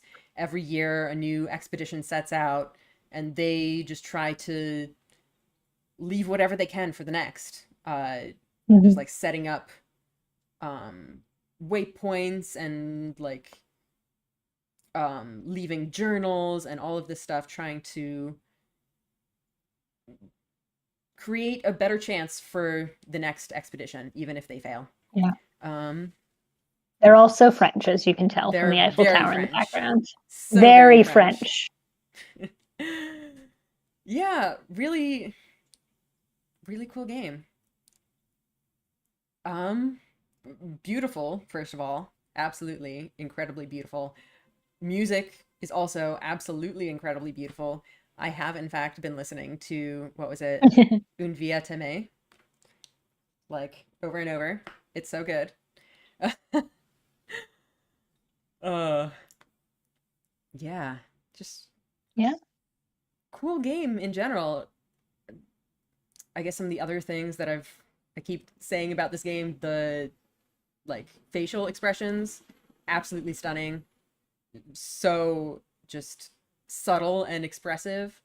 I think it like really immediately stood out to me, even from this first opening scene, that when we get some more close-ups of Gustav's face here, just his expressions are always just so spot on, Mhm. and it just really helps you like connect with these characters very quickly. Mhm. He's so expressive. I absolutely love it. Yeah. Oh my gosh, I'm just seeing the really crunchy graphics from my first Yeah, attempt. This was that's me just streaming it definitely a on thing. the Steam Deck. Honestly, it's kind of not as bad as I remember it, but I think that's because we were watching it kind of in small scale now. If we were watching this like full screen, I think the resolution would be more obvious. Yeah, Um thing where I feel like if a game is trying really hard to have really, really good graphics, I kind of feel like the trade-off of you need a really good machine to play it to be a little frustrating. yeah, like usually I don't love it when a game is just kind of marketed as having these incredible graphics because I feel like you can just do without Mhm. that. Like you don't need Yeah. all of these, high detail textures and like crazy lighting effects to make something look good. I remember earlier in another stream I had compared it to 1000 times resist, which has much Mhm. simpler graphics, but just Mhm. is so strong in the way that it Yeah. uses them that it just doesn't need anything Yeah. fancy. Yeah. Doing But a lot like, with a little. yeah, if you have a game that's like intended to be watched to be played at that level, it's really Mhm. hard to like scale it down, because Yeah. it doesn't have those like It's the like it's really shortcuts hard. that can like Yeah. make something look good even at like lower graphical quality. Yeah, Like it's not like just a it's dial you can structured, turn. yeah, it's Yeah. structured in a way to look good at this really high fidelity. Yeah. Um so yeah, like you So said, that is a it's thing. not just a dial that you can switch. It has to be Yeah. really like designed to work that way, which was kind Yeah. of disappointing for this game.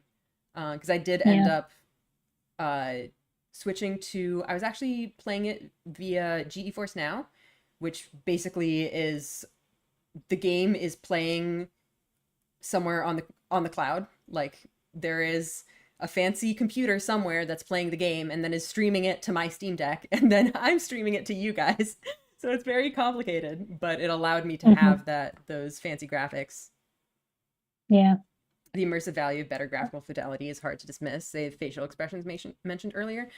Uh, that is true. I think the facial expressions is maybe not a good example of that because I feel like, even in these graphics that we were looking at, I think you could still you could still very much see those facial expressions. It's just that like the Yeah. textures and the lighting and stuff look weird. Yeah, but, like, Like it's very you clear. could still Mhm. very much get the facial expressions across on lower graphical fidelity. Yeah, like, I think that, like, when the graphics are working well, it's very clear why they're trying for the high fidelity. There's a Yeah. lot of very beautiful stuff that they can render. Yeah. It's just sort of like you have this specific trade-off of with consoles, you can't guarantee what the graphical performance of anybody's machine, and it's kind of frustrating when half of players are getting a necessary experience, you know? Yeah. Um, like from a gameplay perspective, it's like, okay, they're also clearly having a lot of fun with the RPG elements. There were Mm-hmm. so many RPG mechanics all the time. Yeah, this it was definitely very fun to play. Most of the games that I play tend to be sort of lighter on the mechanics. So they're, more of the visual novels or walking simulator type games or, these like puzzle sort of games. So this one definitely has some more action to it. Like it's a turn-based RPG, but it also has the like real-time QTE sort of mechanics. Um, Mhm, but it is very fun. I definitely mhm. enjoy it. I will say some of the different characters' mechanics. On the one hand, it's really cool that every character just plays a completely different way. On the other hand, it can be kind of overwhelming to try to keep track of all of them, to like make sure each character has like their specific like gameplay loop set up correctly. um, it's pretty cool though. I do enjoy the way they did it. Yeah, Um, it's like, you kind of mentioned on stream like not necessarily wanting to spend too much time on the stream, like just sitting on the attributes menus and yeah. stuff. But it's very clear, like if you like that kind of like very precise like stat Mm-hmm. balancing and move Yeah, like selecting, min-maxing. this is Yeah, yeah, you this can is a game absolutely that do that. provides a lot for that. Yeah. So there's like so many different options for every single character just So many forever. options, yeah. Uh, so Um, yeah, let's yeah. see. The characters are fun. Like they've Yeah. got a very inventive world. It's got a nice feel to it. Um, I think that like there's something I was sort of thinking of is like a lot of the other games have like there's overlapping Venn diagram themes and motifs and stuff. I'm like, oh Mm-hmm. yeah, that's kind of Expedition 33's got a lot of similar elements in many cases. Your sound is cutting out a little bit. I think it might just be network issues on my end. It might just be network issues. I'll do my best to be close to the mic. See if that Yeah, helps. I don't think that'll do anything, unfortunately. I don't. See if it I guess helps. I guess in the worst case scenario, might have to ask you to repeat some things, but I don't know if All there's really right. anything we can do to fix this, unfortunately. Um, I mean, dropping the Twitch stream might help, but I would yeah. rather avoid that if possible. So, It's sorry not about it's not any an technical issues. impossible hurdle but yeah, probably let's try not to do that if we need So, to. anyway, what were you saying?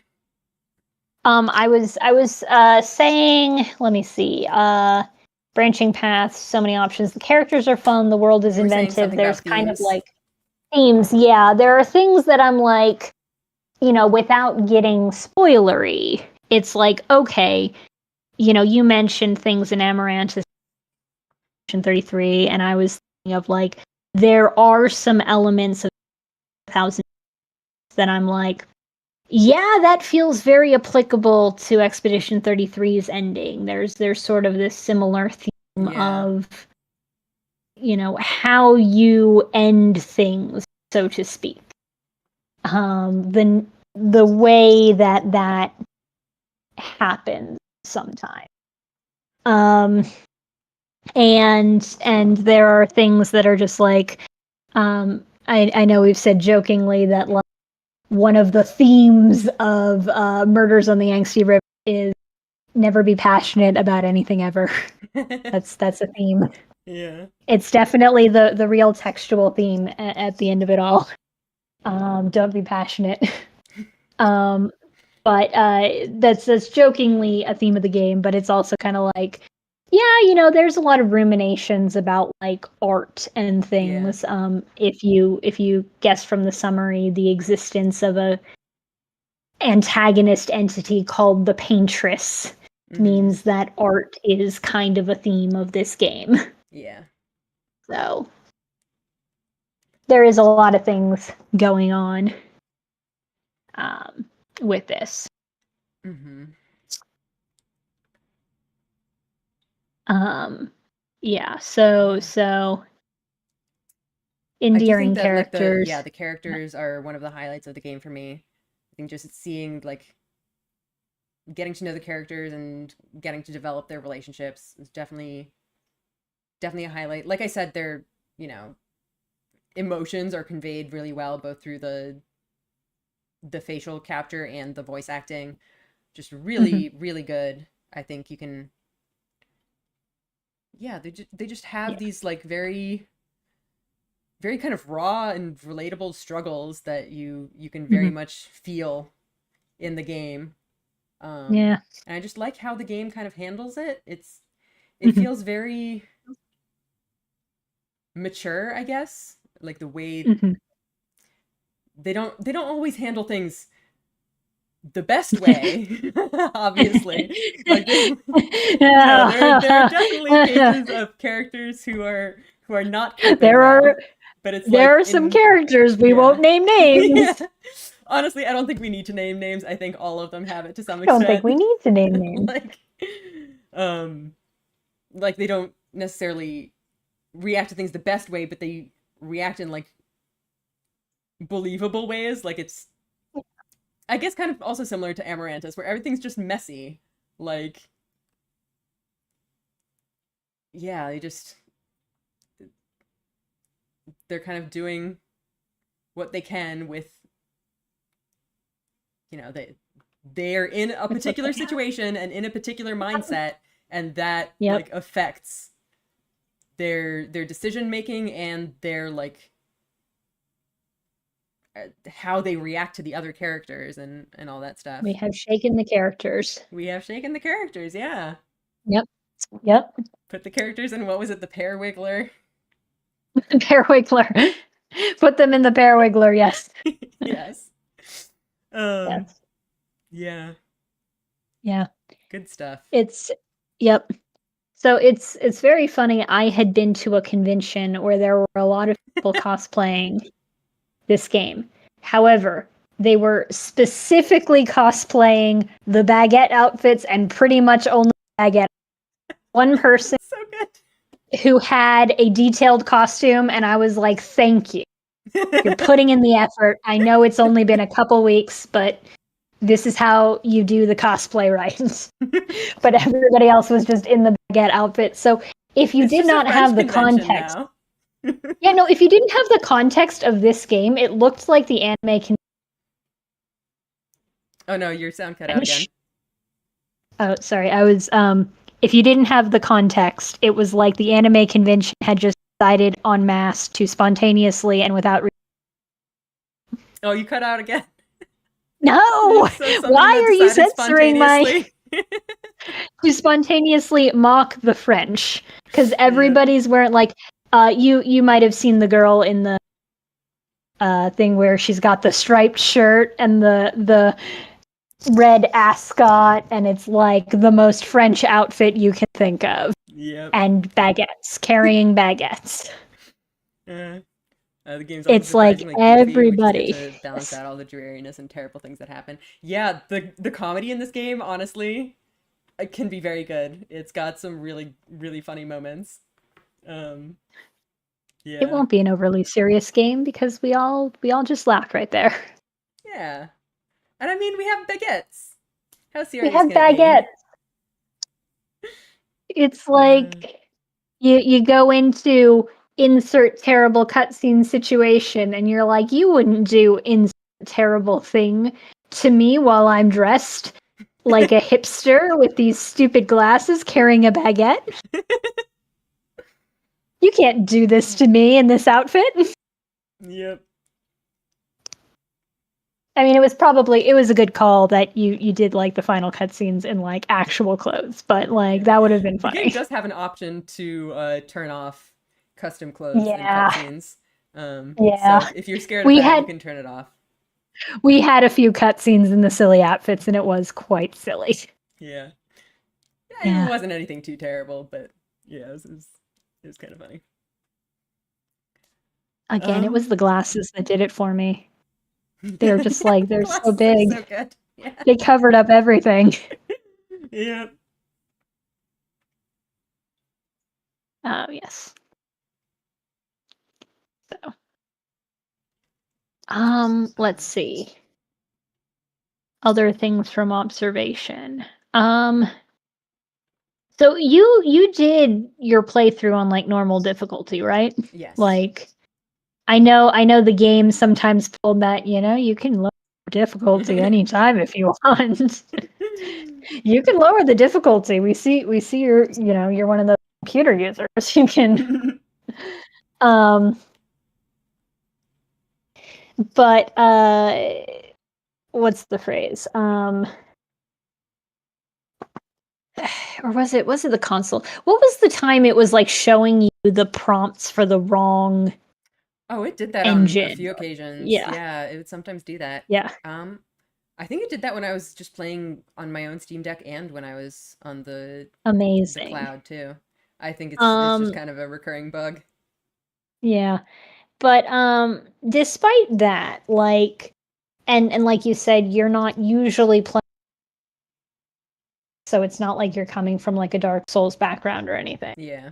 But like it seems like the way that the quick time events are presented, it's like it is possible to learn the, like it's not a you have to be absolutely the most Dark Souls gamer that's Yeah. ever been I heard play this game. there was at least one person who just did like a challenge run of no dodging ever.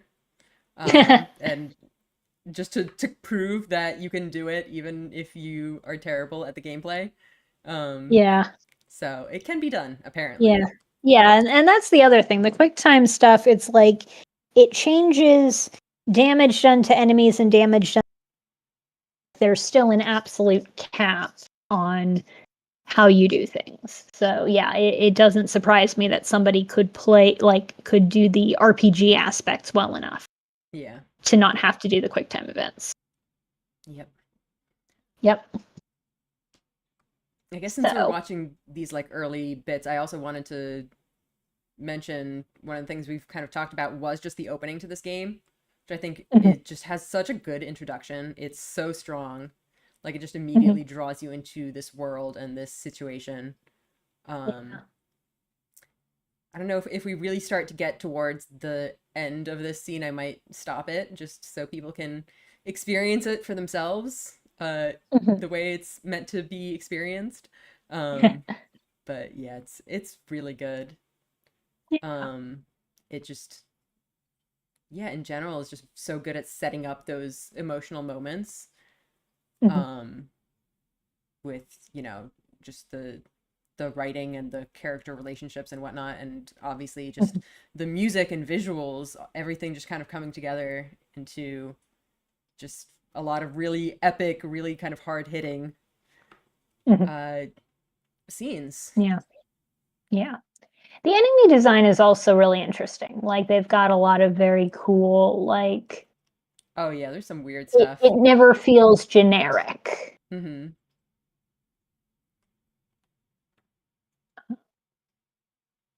Yeah. I wonder if we'll get to the mime. Oh, the enemy mimes are definitely something. In case you didn't catch on to the Frenchness, It there's is French, there's yes. enemy mimes now. Yep.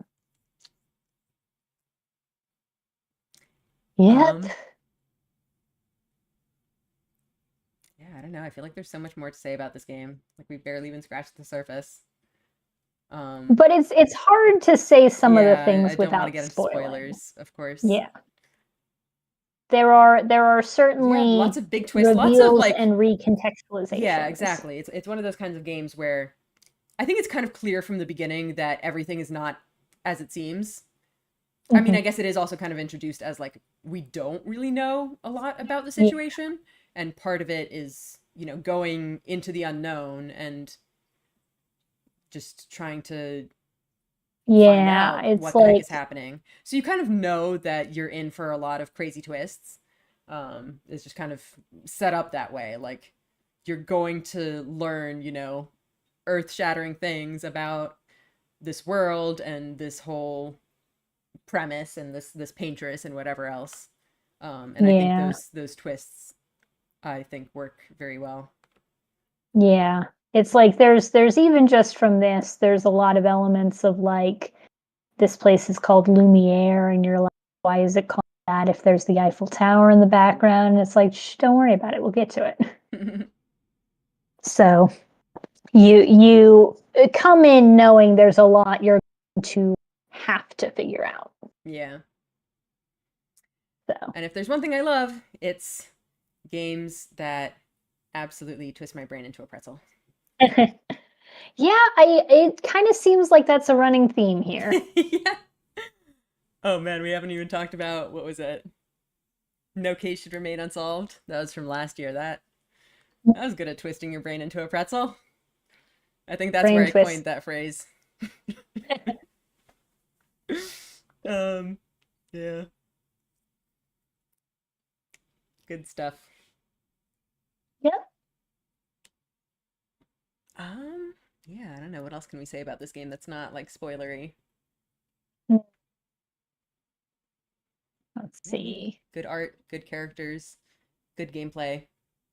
Yeah. Sometimes a little bit frustrating gameplay. There's like the parkour sections, and there's some like mechanics that aren't telegraphed very well. Um, but yeah, overall, a very fun Core gameplay. open world aspect is a little undercooked. Yeah. Oh man, the They were thing that really frustrates me is the lack of any kind of maps. There's like the open world map, but like yeah, inside the areas, like not having any kind of map is very frustrating. Or even like the ability to mark things to like come back to you later. yeah. So Um, it's like it seems like their design priorities were focused on the RPG battle element, yeah. which Well, it makes sounds like it was kind of sense. a design decision to leave that kind of stuff out, that they wanted to Yeah. kind of make the exploration feel more natural, that like you're actually exploring the world that you see in front of you and not just exploring the map, Yeah, but which I like think there's a I middle get, but ground, it's kind of a especially. sacrifice, you know, like they sacrificed convenience and like quality of life for this like Yeah, it's like I think you could have like here's a map that gets filled out at like because the yeah, main for map, sure. that's I how think it that would be works. really helpful. Yeah. The main map has a fog of war for everything you haven't Yeah. do actually have to go places to see what's on the map. And I think Yeah. that same That would be principle could really have good. worked within the levels too. You still have to go exploring. Yeah, And like even if there also, was like more given, mechanics to do it, like you have to maybe like complete some kind of task in order to unlock the map or something. Like that would be a yes. little bit annoying, but at least it would be better than not having any map at all. Yeah, it's like given the cast of characters we have, it's very unbelievable to keep a map as they travel Yeah, like especially places. since part of the goal is like to They're the create expedition. records Yeah. for the next people. Yeah, it would Yeah. have worked narratively for the expedition to map out places. Like it Yeah. doesn't make sense to me that they don't. Yep. Um yeah. Well, I don't want to get too caught up on that. Like it is a point of frustration, but like it doesn't hugely impact the game. Um It's just like a thing to keep in mind. yeah. I guess maybe if you're trying to play this game yourself, you might want to like keep notes on where you're missing things. Because I didn't do that, and I absolutely like forgot a lot of the things that I still have to go back for, and I'm honestly Mhm. probably not gonna end up going back for them just because it's so much effort to go back and like comb all these areas with no map to guide me. Mhm. All right. Anyway, like I said, not a huge deal. It's fine. Um, Overall, the game is still really enjoyable. Um, Wait, hang on. Sorry, I just looked at my stream on Twitch and it said it was offline. Hang on. Let me refresh that and see if maybe that was just showing up wrong. Has my Twitch Mhm. stream been down this whole time and I just never noticed? So that would kind of suck. Yeah. Hey, Twitch folks, Technical anyone there? difficulties. Can anyone confirm if this is working? Uh-oh. Hang on. It's it's loading. Let's see what it says.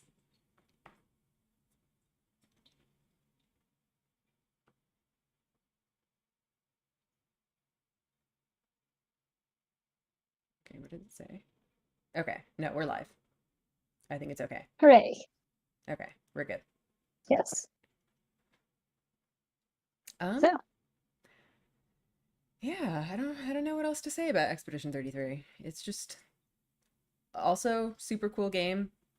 Just honestly just good for them for like getting so much, I mean, making a cool game for one and then like being recognized for it also. Like the mhm. fact that it's getting so much recognition and is like kind of such a big deal in Mhm. the gaming space today is just really Mhm. cool. Yep. Yeah. Um, And any sequel it gets will necessarily have an incredibly confusing name because that's the only way to fit it into the complicated narrative. oh, I cannot even imagine what a sequel to this would look like given, the end. But Yep. we're not going into that. We're not going into the ending. We're not going into Um, that. not going into Reasons it would be very funny if it got a sequel. it. um, yeah, I don't know what else to say, but I feel like we haven't even like scratched the surface of what this game is. It's a cool game, I guess is Yeah. what we'll say. It's yeah, it was a fun time.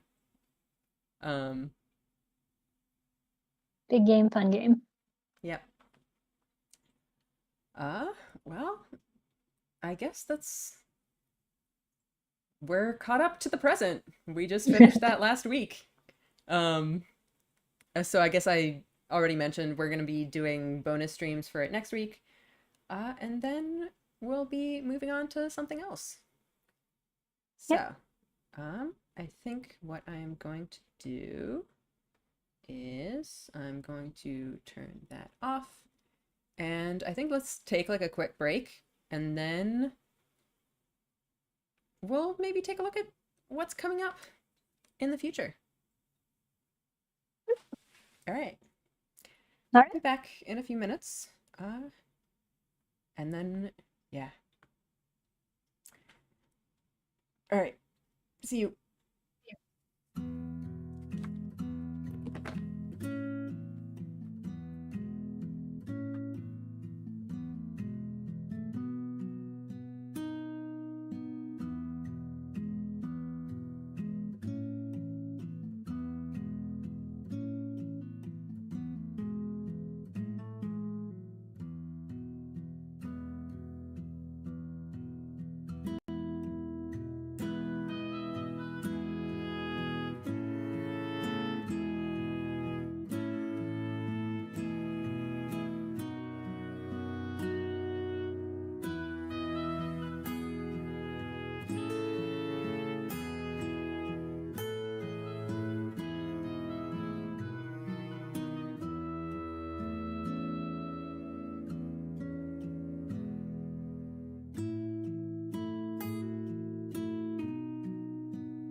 I'm back.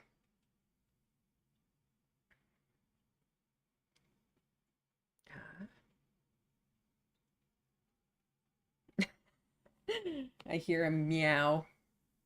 Who is this meow coming here? Hmm? Who is this?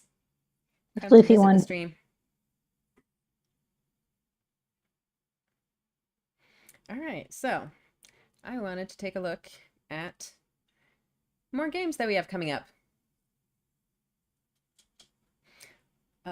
Wait, is it? Okay, for a second the Steam window wasn't in my preview, but it's here now. Okay, we're fine. So here's what I currently have on my backlog. I've been like trying so hard to avoid buying new games so that I can get through my backlog. And I feel like it just is not going down. I feel like Expedition 33 probably kind of put a wrench in my plans because I did end up, buying that and then playing it, and it was pretty long. So I do have a bit of a backlog here. It's not crazy long, but I am hoping to try to get through as much of it as I can before I start buying new games. But of course, the temptation is always there. So, yeah. I guess let's just go through them in kind of the alphabetical order. We have The Beekeeper's Picnic, which is a really cute-looking, cozy game about retired Sherlock Holmes trying to set up a lovely little picnic for his dear friend Watson and getting roped into various mysteries along the way. It looks absolutely adorable, and I cannot wait to play it. Look at that. I guess maybe we should like go to the store page so we can see a little bit more. Should we just watch trailers? Maybe we should just watch the trailers. I have decided to retire. Oh, wait. Retire? Sorry. Yes, to sequester myself away on the farm of my dreams. I have a notion to take up beekeeping. So, for the record, if wonderful years, you're... weren't they? Well, I guess maybe it might be I audio loved on the stream. Hang on, let me check. Oh, is the audio not working? Well, I'm not hearing audio, but that might just be because I'm in this weird Discord stream. Let me... Watson is by Okay, my yes. side again. Yeah. I must ensure that he's able to rest and recuperate. A picnic. Yeah, the audio's coming through on the on stream. the cliff tops. The audio is kind of quiet on my end. If it's quiet for you guys too, I can turn this up. Oh dear, Mr. Holmes. I'm afraid everything has gone wrong. Mrs. Duffy has been kidnapped. My cat has been catnapped. Did you know there has been a heist over at the British Museum? Roll up, see the eighth wonder of the world, a real-life mermaid. Well, I feel the need to remind you that I am retired. I am a beekeeper. As an ordinary citizen, I should leave investigative matters to the police. Let's have a look, shall we? My dear Sherlock, how can I be of assistance? I am devising a small treat for Watson. A picnic. Each to their own, I suppose. Yeah. Personally, I shall be Watson. dining at a table. I have the scent. View. There's a point where this vibes a lot like Father Brown. The picnic, I I'm mean. not We familiar can't- with There those. is something I wanted to tell you. It's also a mystery show. We cannot go 5 minutes in this idyllic English town without somebody getting murdered. I don't want to. Everybody's but just- that teapot may be haunted. Yeah, I think you might What? be right. No, you're seeing things. So yeah, it looks super Things. cute. I wanted to like play it immediately when it first came out, but I just kept getting sidetracked by so many other games. There are too many cool games to play and not enough time to play them. It's always a problem. Then we have I Was a Teenage Exocolonist, which currently holds the record for the longest stint in my backlog. I'm so sorry. I'll play it eventually, I promise. This is, I think, the only game on my backlog left from when I first started this channel. It's been waiting its turn for 2 years now. One day. It's coming. I swear it's coming. So yeah, this one seems to be kind of a coming of age story set on a different planet.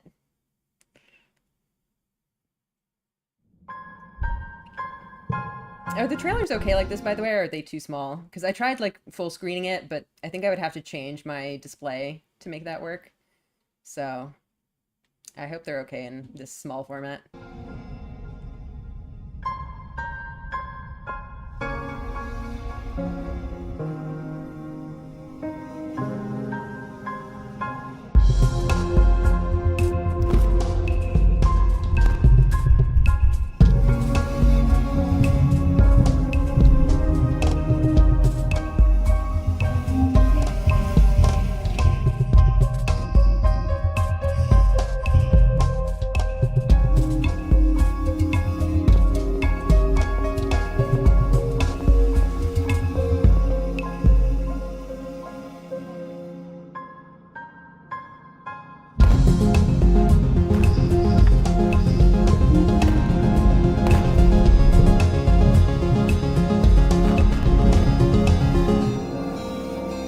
That's quite a choice.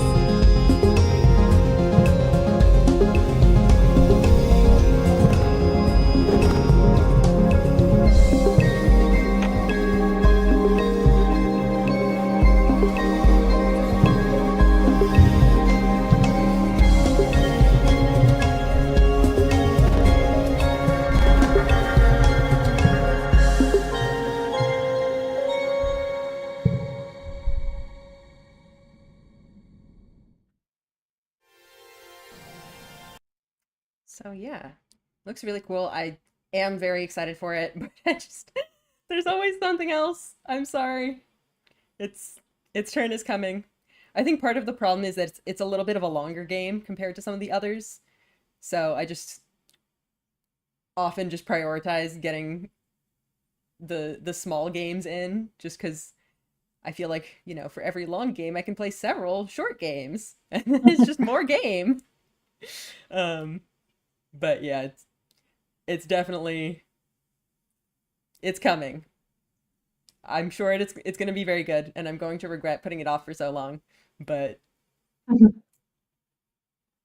it's, yeah. Yeah, then we have Illusion Carnival, which seems to be, I think it's like a part 1 of what's going to be a longer series.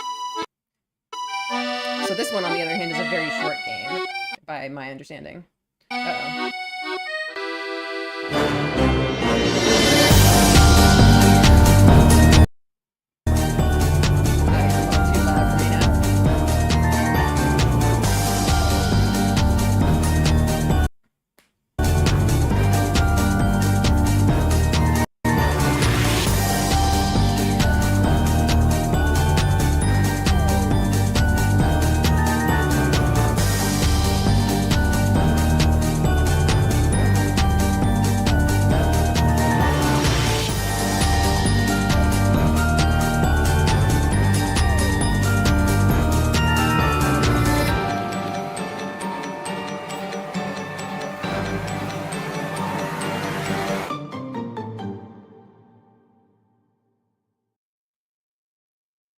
Yeah, this one is, I think, interesting just kind of based on the vibes.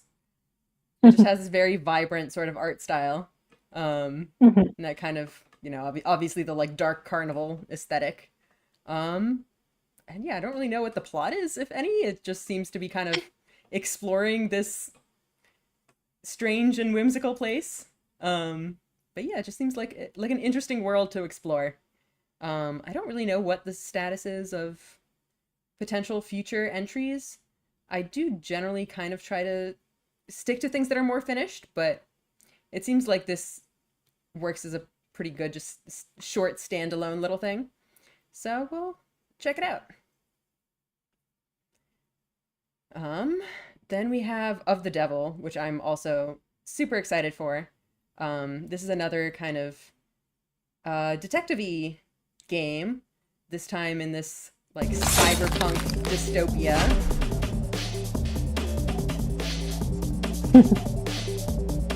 Ah, yes, the Ace Attorney way. Yep.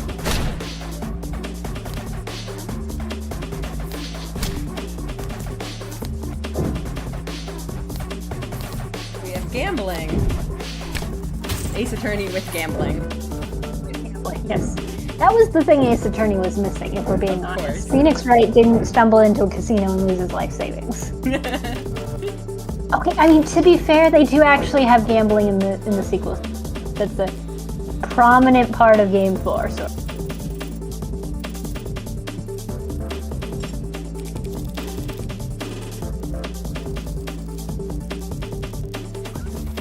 That's what Ace Attorney was really missing. Cheating. Well, yeah.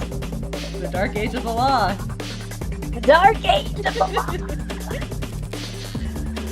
God, they were always so weird about that. Yeah. But yeah, it looks really cool. I've heard nothing but amazing things about it. So, yeah, that's that is planned to be our next game. So, look forward to that Ooh. after we finish up the side stuff for Expedition 33 of the Devil, Ooh. coming soon to a channel near you.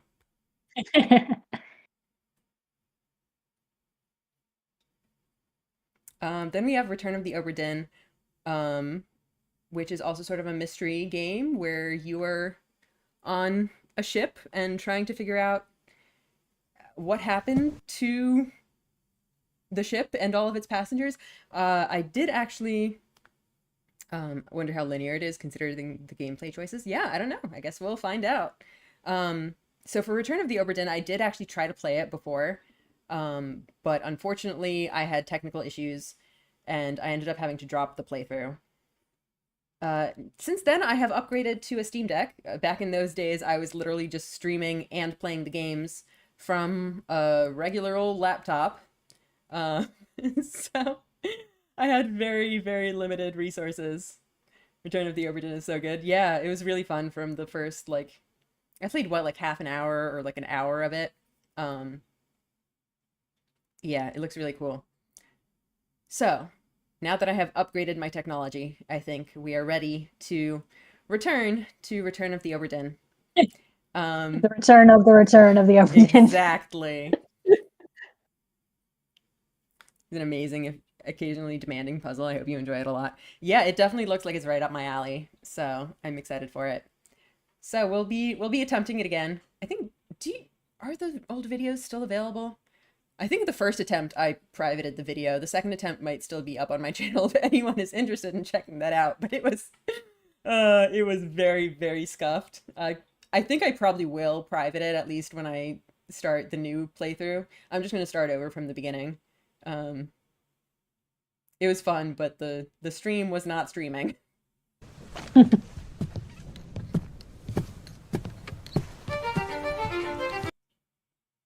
What is going on? I feel like my audio keeps cutting out. I think it's this network stuff again. And I'm pretty sure it's just because I have the multi-stream going. So, sorry about that.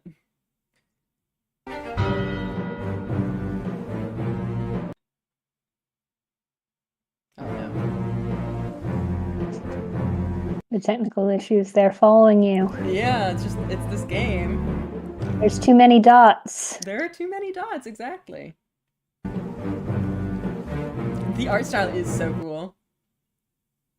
Okay, what is this? Are you serious? It's just the dots. It's just like, nope, you can't play this. It's dots. Really? It's bangers building out of activity. suspense. It is. You bastards may take exactly what I give you!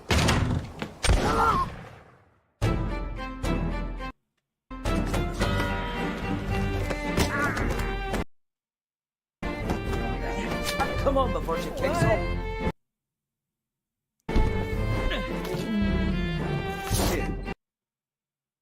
Let me help you. It really doesn't feel like returning. Madness is this! Yep.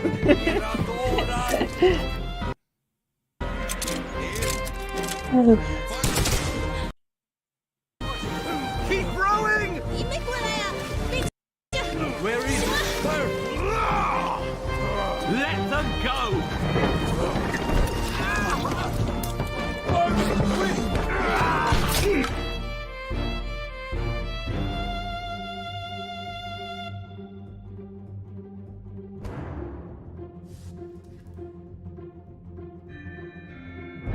These trade ships, these Indiamen, not much keeping them above water, but planks of wood and the grace of God. Only surprise about the Obra Dinn, it's come back empty.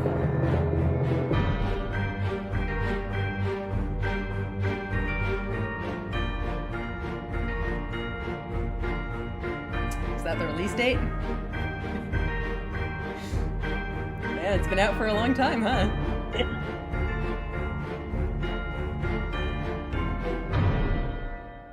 It's like the reason why the graphics are so good is because the developer had to paint all of the dots one by one onto the semaphore. Yep.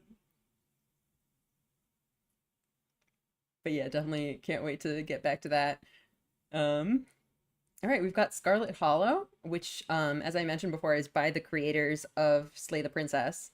And it seems like similar in vibes in some ways to Slay the Princess, but like an even bigger and more ambitious game, which is I didn't realize was possible. But here we go.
So yeah, this one seems to be about returning to your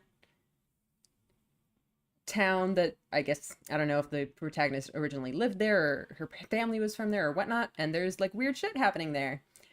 And it seems like it has Slay the Princess levels of branching, but on crack. So like you can actually choose your build at the start of the game, and this will like determine the ways that you can interact with the world and the characters. And like I guess each build will make it possible for like yeah, just basically like unlock different even mechanics. Like there's one that lets you talk to animals and all this crazy stuff like that. From what I heard, they realized Scarlet Hollow was too ambitious and decided to do a shorter game in between. I'm somewhat afraid about how well they're doing if Princess was a short game. Yeah, like it's really kind of insane to think about. Like, I don't remember the exact stats they shared, but basically, so Scarlet Hollow is being released in like chapters. I think they have 5 chapters out with episodes 6 and 7 on the way. And it's already like many times the length of Slay the Princess. Wild. Absolutely wild. Like you can see some people in the Steam reviews with like hundreds, if not thousands of hours in this game. It's just, oh my God, like just the amount of routes and options that I can only imagine are in this game. Like it seems like you can replay it hundreds of times. Absolutely blows my mind. To be honest, I am a little bit wary of that just because, you know, I do kind of prefer to have things that are like sort of shorter and self-contained. Like I like being able to play through a game and say that it's done, you know?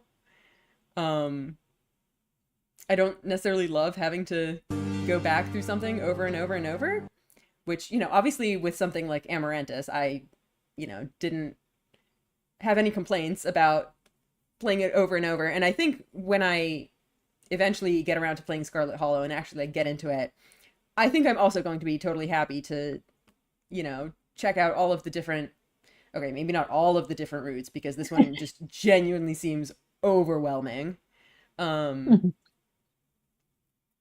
But yeah, I mean, I think it's really cool that basically every playthrough is guaranteed to be different. Like you can watch different people make, you know, decisions in their own different ways and get completely unique outcomes.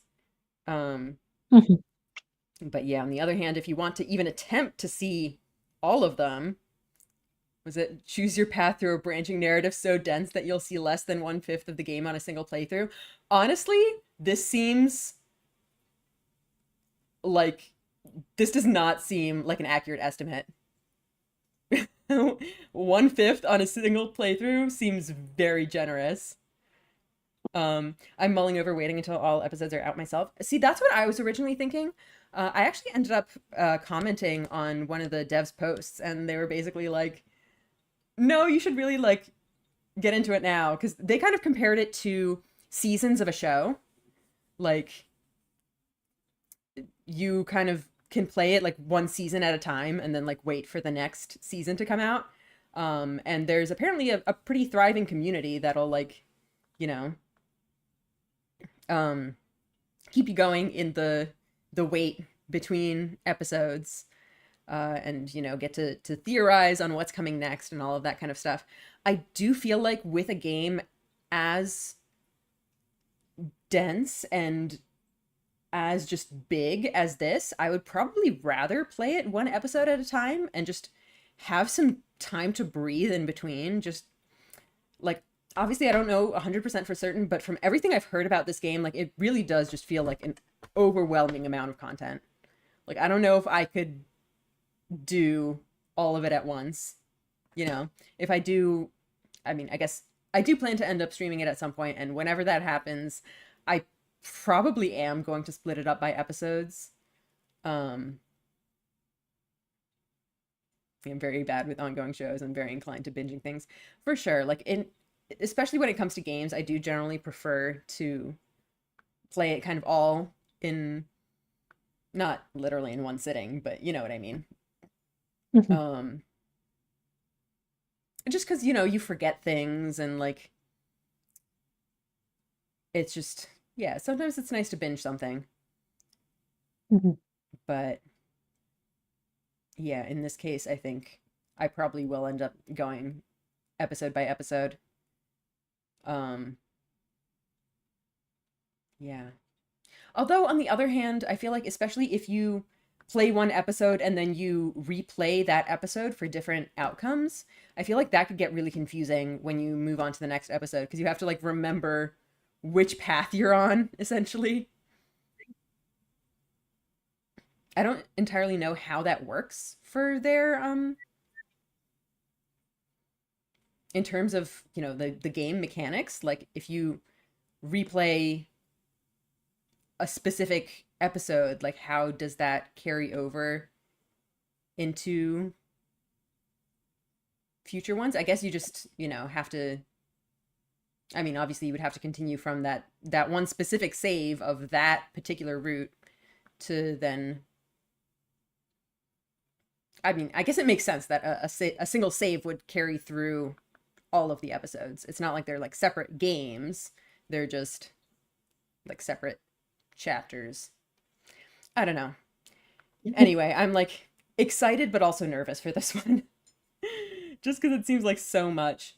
A part of me is kind of afraid that I won't like it as much as Slay the Princess, just because I think that the simplicity of Slay the Princess is so strong that I feel like doing something similar but with so much more complexity would kind of lose some of that spark. I feel like that's kind of an entirely unfounded fear, though. That's just me overthinking things. I'm sure I will still love this game a lot. It definitely looks very much up my alley. Yeah, it feels like there's nothing to do but to give it a try, Yeah, you know? yeah, absolutely. I definitely want to try it at some point, especially if I just at least start with like the first episode. I don't have to commit to, going through the entire thing and all of its roots and endings and whatnot. I definitely want to at least give it a taste. Because again, I am like positive that I will enjoy it. I absolutely trust these developers. They did such a phenomenal job with Slay the Princess that I can't even imagine how they could screw this up. So then finally we have Unreal Life, which is kind of one of the more obscure things here. Like, this is one that I'm more kind of taking a chance on. Like, what are the reviews on this? I mean, it has 20 reviews from the past 30 days, but it still has many times more reviews than Amaranthus. We're always bringing it back to Amaranthus. Get over that. I will never get over that. It has like, I think it has a total of like 63 reviews or something. Like, orders of magnitude less than anything else I've played on this channel. It absolutely blows my mind. I cannot stop yelling about this. Anyway, so this seems like kind of a surreal little exploration where I think the main character like has amnesia and just kind of wakes up in a place where she doesn't really know what's going on, and you kind of have to, figure out what's happening. So it has that kind of like dreamlike vibe. I'll just let the trailer go a little bit.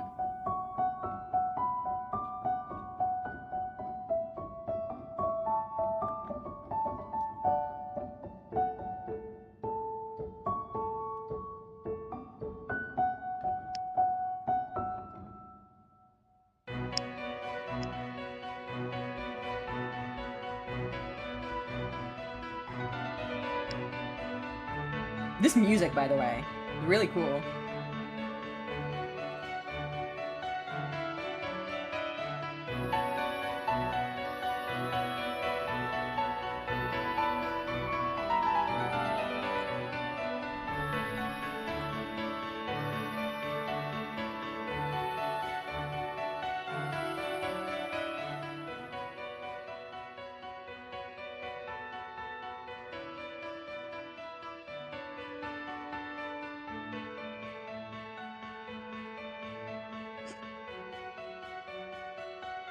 I love that one of the characters is just a traffic light.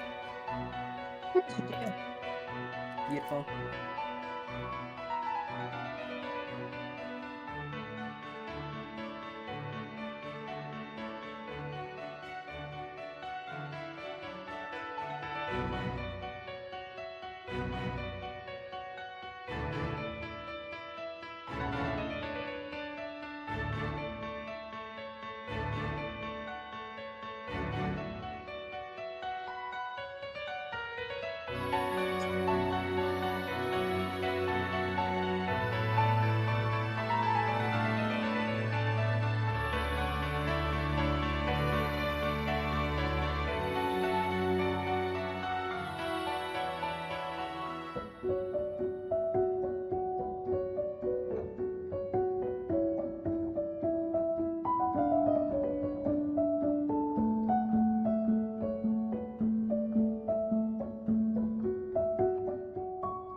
Yeah, it just has that like surreal, like classic RPG Maker vibe.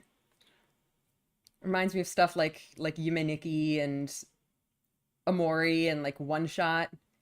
It does have like big One Shot vibes, which I'm very excited about because I love One Shot. yeah, just it's kind of a, I guess, a return to something a little bit more classic. That I feel like I haven't really done in a while. Looks cool, and I've heard cool things about it too. Yeah, it does look interesting. No horror, something in the tags. Initially, a presentation initially thought something like Yumaniki. I'm not sure. I can take a look. Is it horror? It's psychological horror. So that makes sense.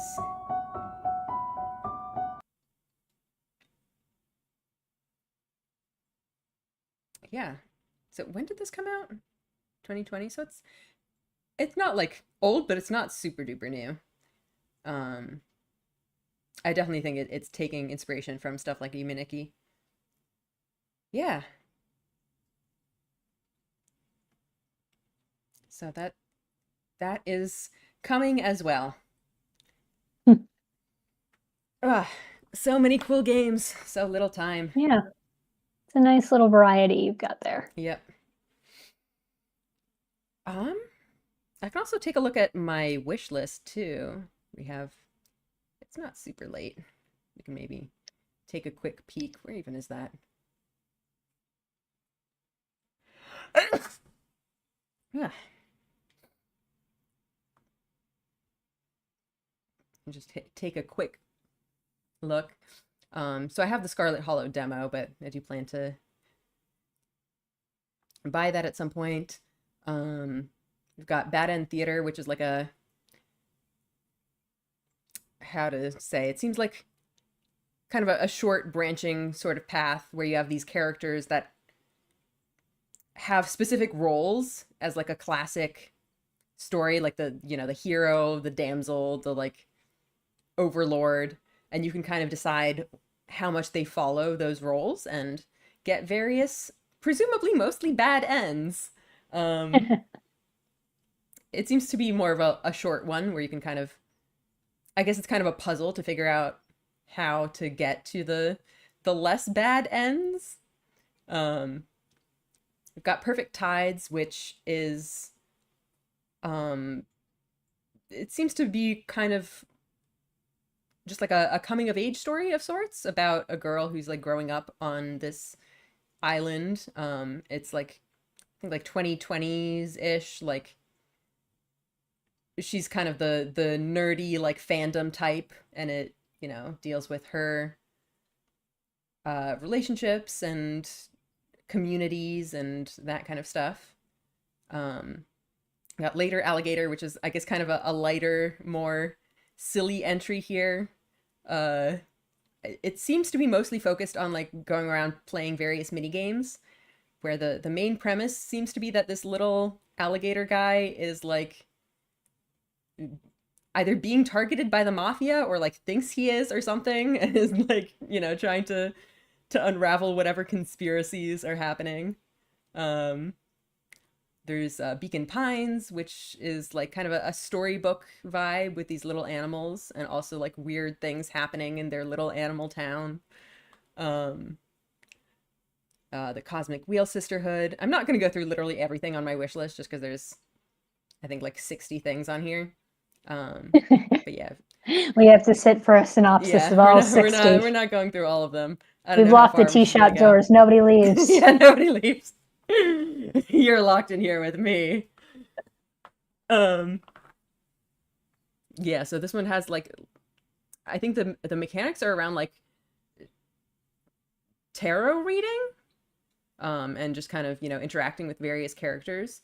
It seems to be one of those kinds of games where you have like your little shop with various customers coming in with their own like storylines and stuff. Yeah, Little Goody Two Shoes, which is kind of has this classic 80s anime kind of aesthetic. It's also like is it a visual novel? Oh, it's apparently an RPG. Yeah, it has also that like RPG Maker horror kind of vibe. Has a cool aesthetic for sure. Ghost Pia is also kind of a similar vibe of like place where strange things are happening, and you know, the characters kind of are just dealing with it in whatever ways. Spiritfarer is kind of a classic. I've heard really good things about it. It's basically you play as like a guide to the afterlife and like ferry various spirits. Yeah, like the Rewinder is some kind of like mystery puzzle game, also with that like Chinese painting aesthetic, which, like I said, I am a big fan of. Yeah, I feel like we could probably stop there. I can just kind of scroll through some of the other stuff. Not all of these are necessarily things that I've committed to streaming. This is more kind of the, you know, parking lot for things that I could maybe consider. Kind of a variety of random stuff. We Know the Devil is a classic. Yeah, I've heard good things about that. Yeah, just a variety. Lots of different things. Zero Escape. I don't think I'm gonna end up streaming the Zero Escape games. I don't know. Like, it's also definitely a franchise that I think I would really enjoy. I haven't played any of the games, but I've watched playthroughs of the first one. So that's kind of part of the awkwardness of it, that like I don't think I would want to start with the first game just because I've already experienced it. So I would probably be starting kind of like in the middle. And they are like longer games, so again, I generally try not to commit to longer games and focus more on the shorter games and also the kind of lesser known indie games. But yeah, just kind of a variety of little stuff. Lots of different things. Margin of the Strange is by the creator of One Shot, so definitely really looking forward to that one. Yeah, so many different things. So many different things. There's the To the Moon release date still to be announced, so it'll happen someday.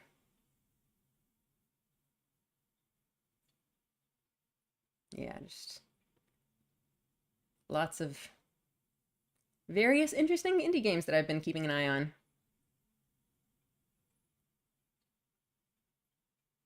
Yeah. Yeah. Cool stuff.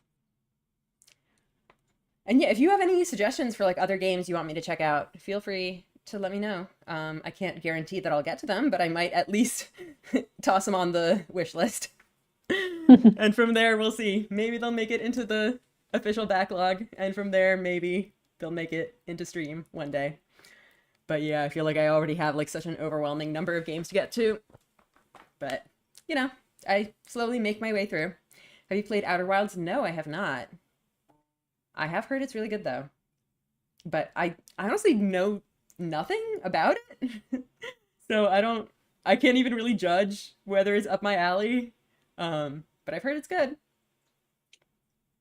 Have you played Stanley Parable and the Beginner's Guide? Yes, I have played both, and they're both very good. And I do know that Wanderstop is by the creators, so it's definitely one that I'm looking forward to. Which, honestly, I say about all the games on here. Yeah.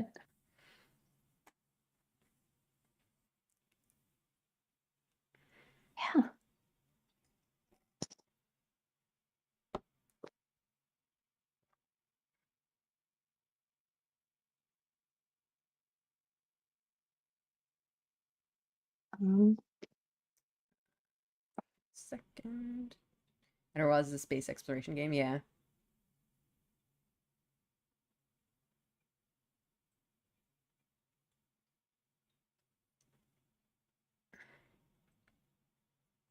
Here, we can check it out.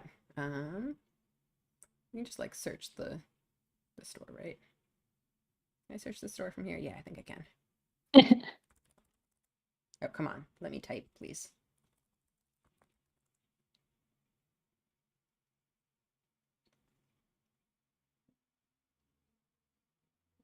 I don't know why this is great, but I don't think there's a good way to really pitch it without spoiling it. That's fair.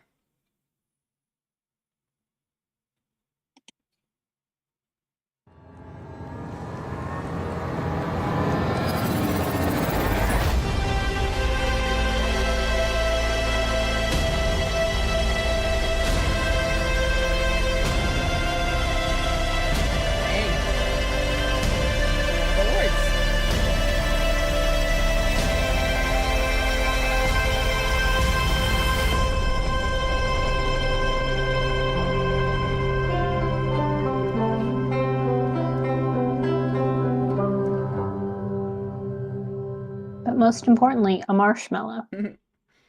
Yeah, I think like from this, there isn't really anything that like stands out to me that as something that I would be really into, but like I totally get that, you know, there's stuff there that you can't really express without spoilers. So, I don't know. I might have to check it out at some point. How long is it? An all-timer, but yeah, mysteries abound. Yeah.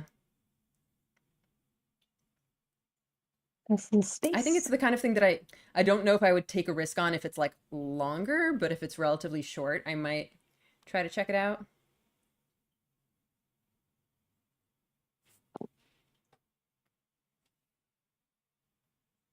I guess I can see some of the gameplay times. Oh, 193 hours.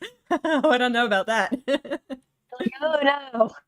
Okay, so it seems around like 40-ish hours. 30 to 40 hours. That is pretty darn long for the games on my channel. Especially since streaming the game makes it always take a lot longer. It depends on how well you pick up on the mechanics and the puzzles. Could be 15 hours, could be 30 hours. Yeah, that's fair. Yeah, well, streaming, I know, always makes everything take way longer. So, I don't know. Maybe not. But honestly, I might just go, like, watch... Would you guys recommend watching a playthrough of it? Because this seems like the kind of thing that I might not be able to commit to on stream, but it seems potentially interesting. So, I might just, like, check it out on my own time.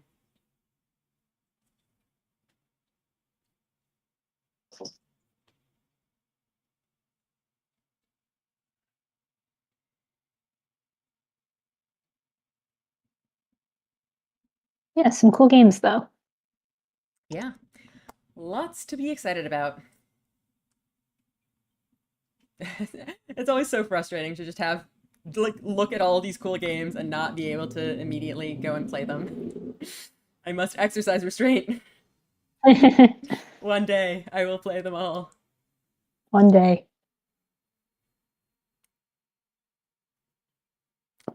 Yeah. So, yeah, very exciting stuff. I hope you guys enjoyed this kind of overview of our past year in review and then the stuff coming up in this coming year. 2 years of streaming. Yeah, 2 years of streaming. So many cool games. I'm just really glad for the opportunity to showcase some of these really interesting titles here. Yeah. Go play Amaranthus. Play Amaranthus. Thesis statement. Play Yes, Amaranthus. exactly, I was gonna say.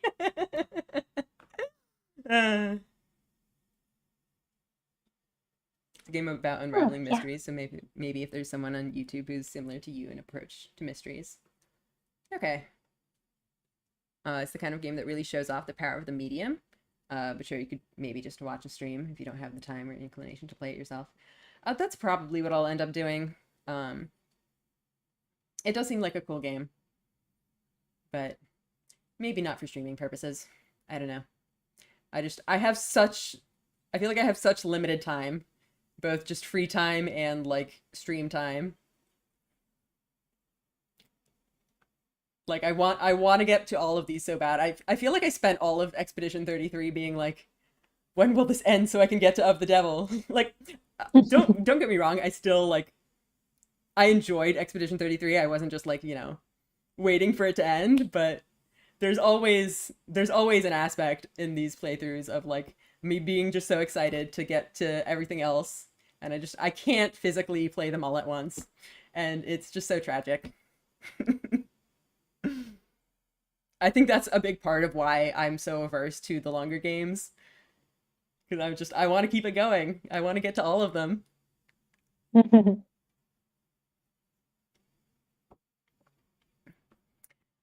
So, yeah. Thanks for coming, guys. I hope you found at least one or two new things that you'd be interested in checking out.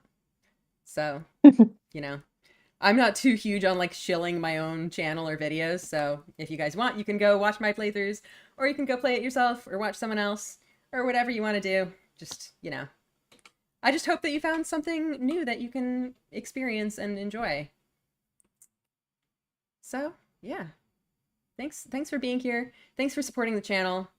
You know, I really appreciate it when, you know, people come and hang out here and have, you know, I would say like have stuff to contribute to the stream, but honestly, like lurkers are valid too. Like, I appreciate all of you. I know I personally generally tend to lurk when I'm on streams, but you know, I guess just in general, thanks for being here. And Yeah. yeah, hopefully we can stream for more years to come and keep Yeah. discovering more cool and interesting games. Yep. I guess I probably should have left some kind of space in the anniversary stream for like art streams, but art streams are a thing too, I guess. Art is also important, guys. Yeah, art happens here sometimes. Yes. You can check out my art streams too. I remember in the first year 1 anniversary stream, I showed off, I was working on shorts of the speed paints, and I had one like mostly edited, and I was going to do more of them, and then I just kind of never finished them. I was like, yeah, soon I'll be releasing these shorts, and it's been a year and I still have not It released a never single one. happens. I think the main thing is that I wanted to add music to them, and like finding, it's just so overwhelming when you have so many streams to edit. It's just hard to even like get started on like finding the music and stuff. If I like had everything in place, actually doing the editing, I think would go pretty quickly. But just like getting everything together to prepare for it is just kind of a struggle. Anyway, maybe one day shorts will happen. In the meantime, there is Tori on who's been posting edited down time-lapse videos of the speed paints on Blue Sky. So yeah, I mean, I don't have a link on hand, but if you like, I think I've posted it on the YouTube somewhere, and I've definitely reposted them on Blue Sky. So if you check out the Blue Sky, those are there. Yeah. Yeah, so I don't think Tori is in chat right now, but thank you, big thank you to Tori for editing those. They are very fun to watch. Yay, applause. All right. So yeah, I guess that's it for today. Thank you for the stream. It was a delight to discover this channel. Well, thank you for enjoying it. I'm very happy to see that you are entertained. Yeah, so I guess the plan going forward, as I've kind of already mentioned, no more streams this week. This is the only stream for this week. Then next week we will be doing Expedition 33 bonus streams. I don't know how many streams that's going to end up being. I'm tentatively scheduling it for 2. Maybe it'll be, I don't think it'll be just 1, but maybe it'll go for more. I don't know. Depends how far I want to go with it. And then after that, I think I'll probably throw in some kind of art stream, and then we will start Of the Devil. So I hope you guys are excited for that. Anyway, thank you one more time, and I hope you have a good rest of your day. All right. Bye. Bye, guys. Good night.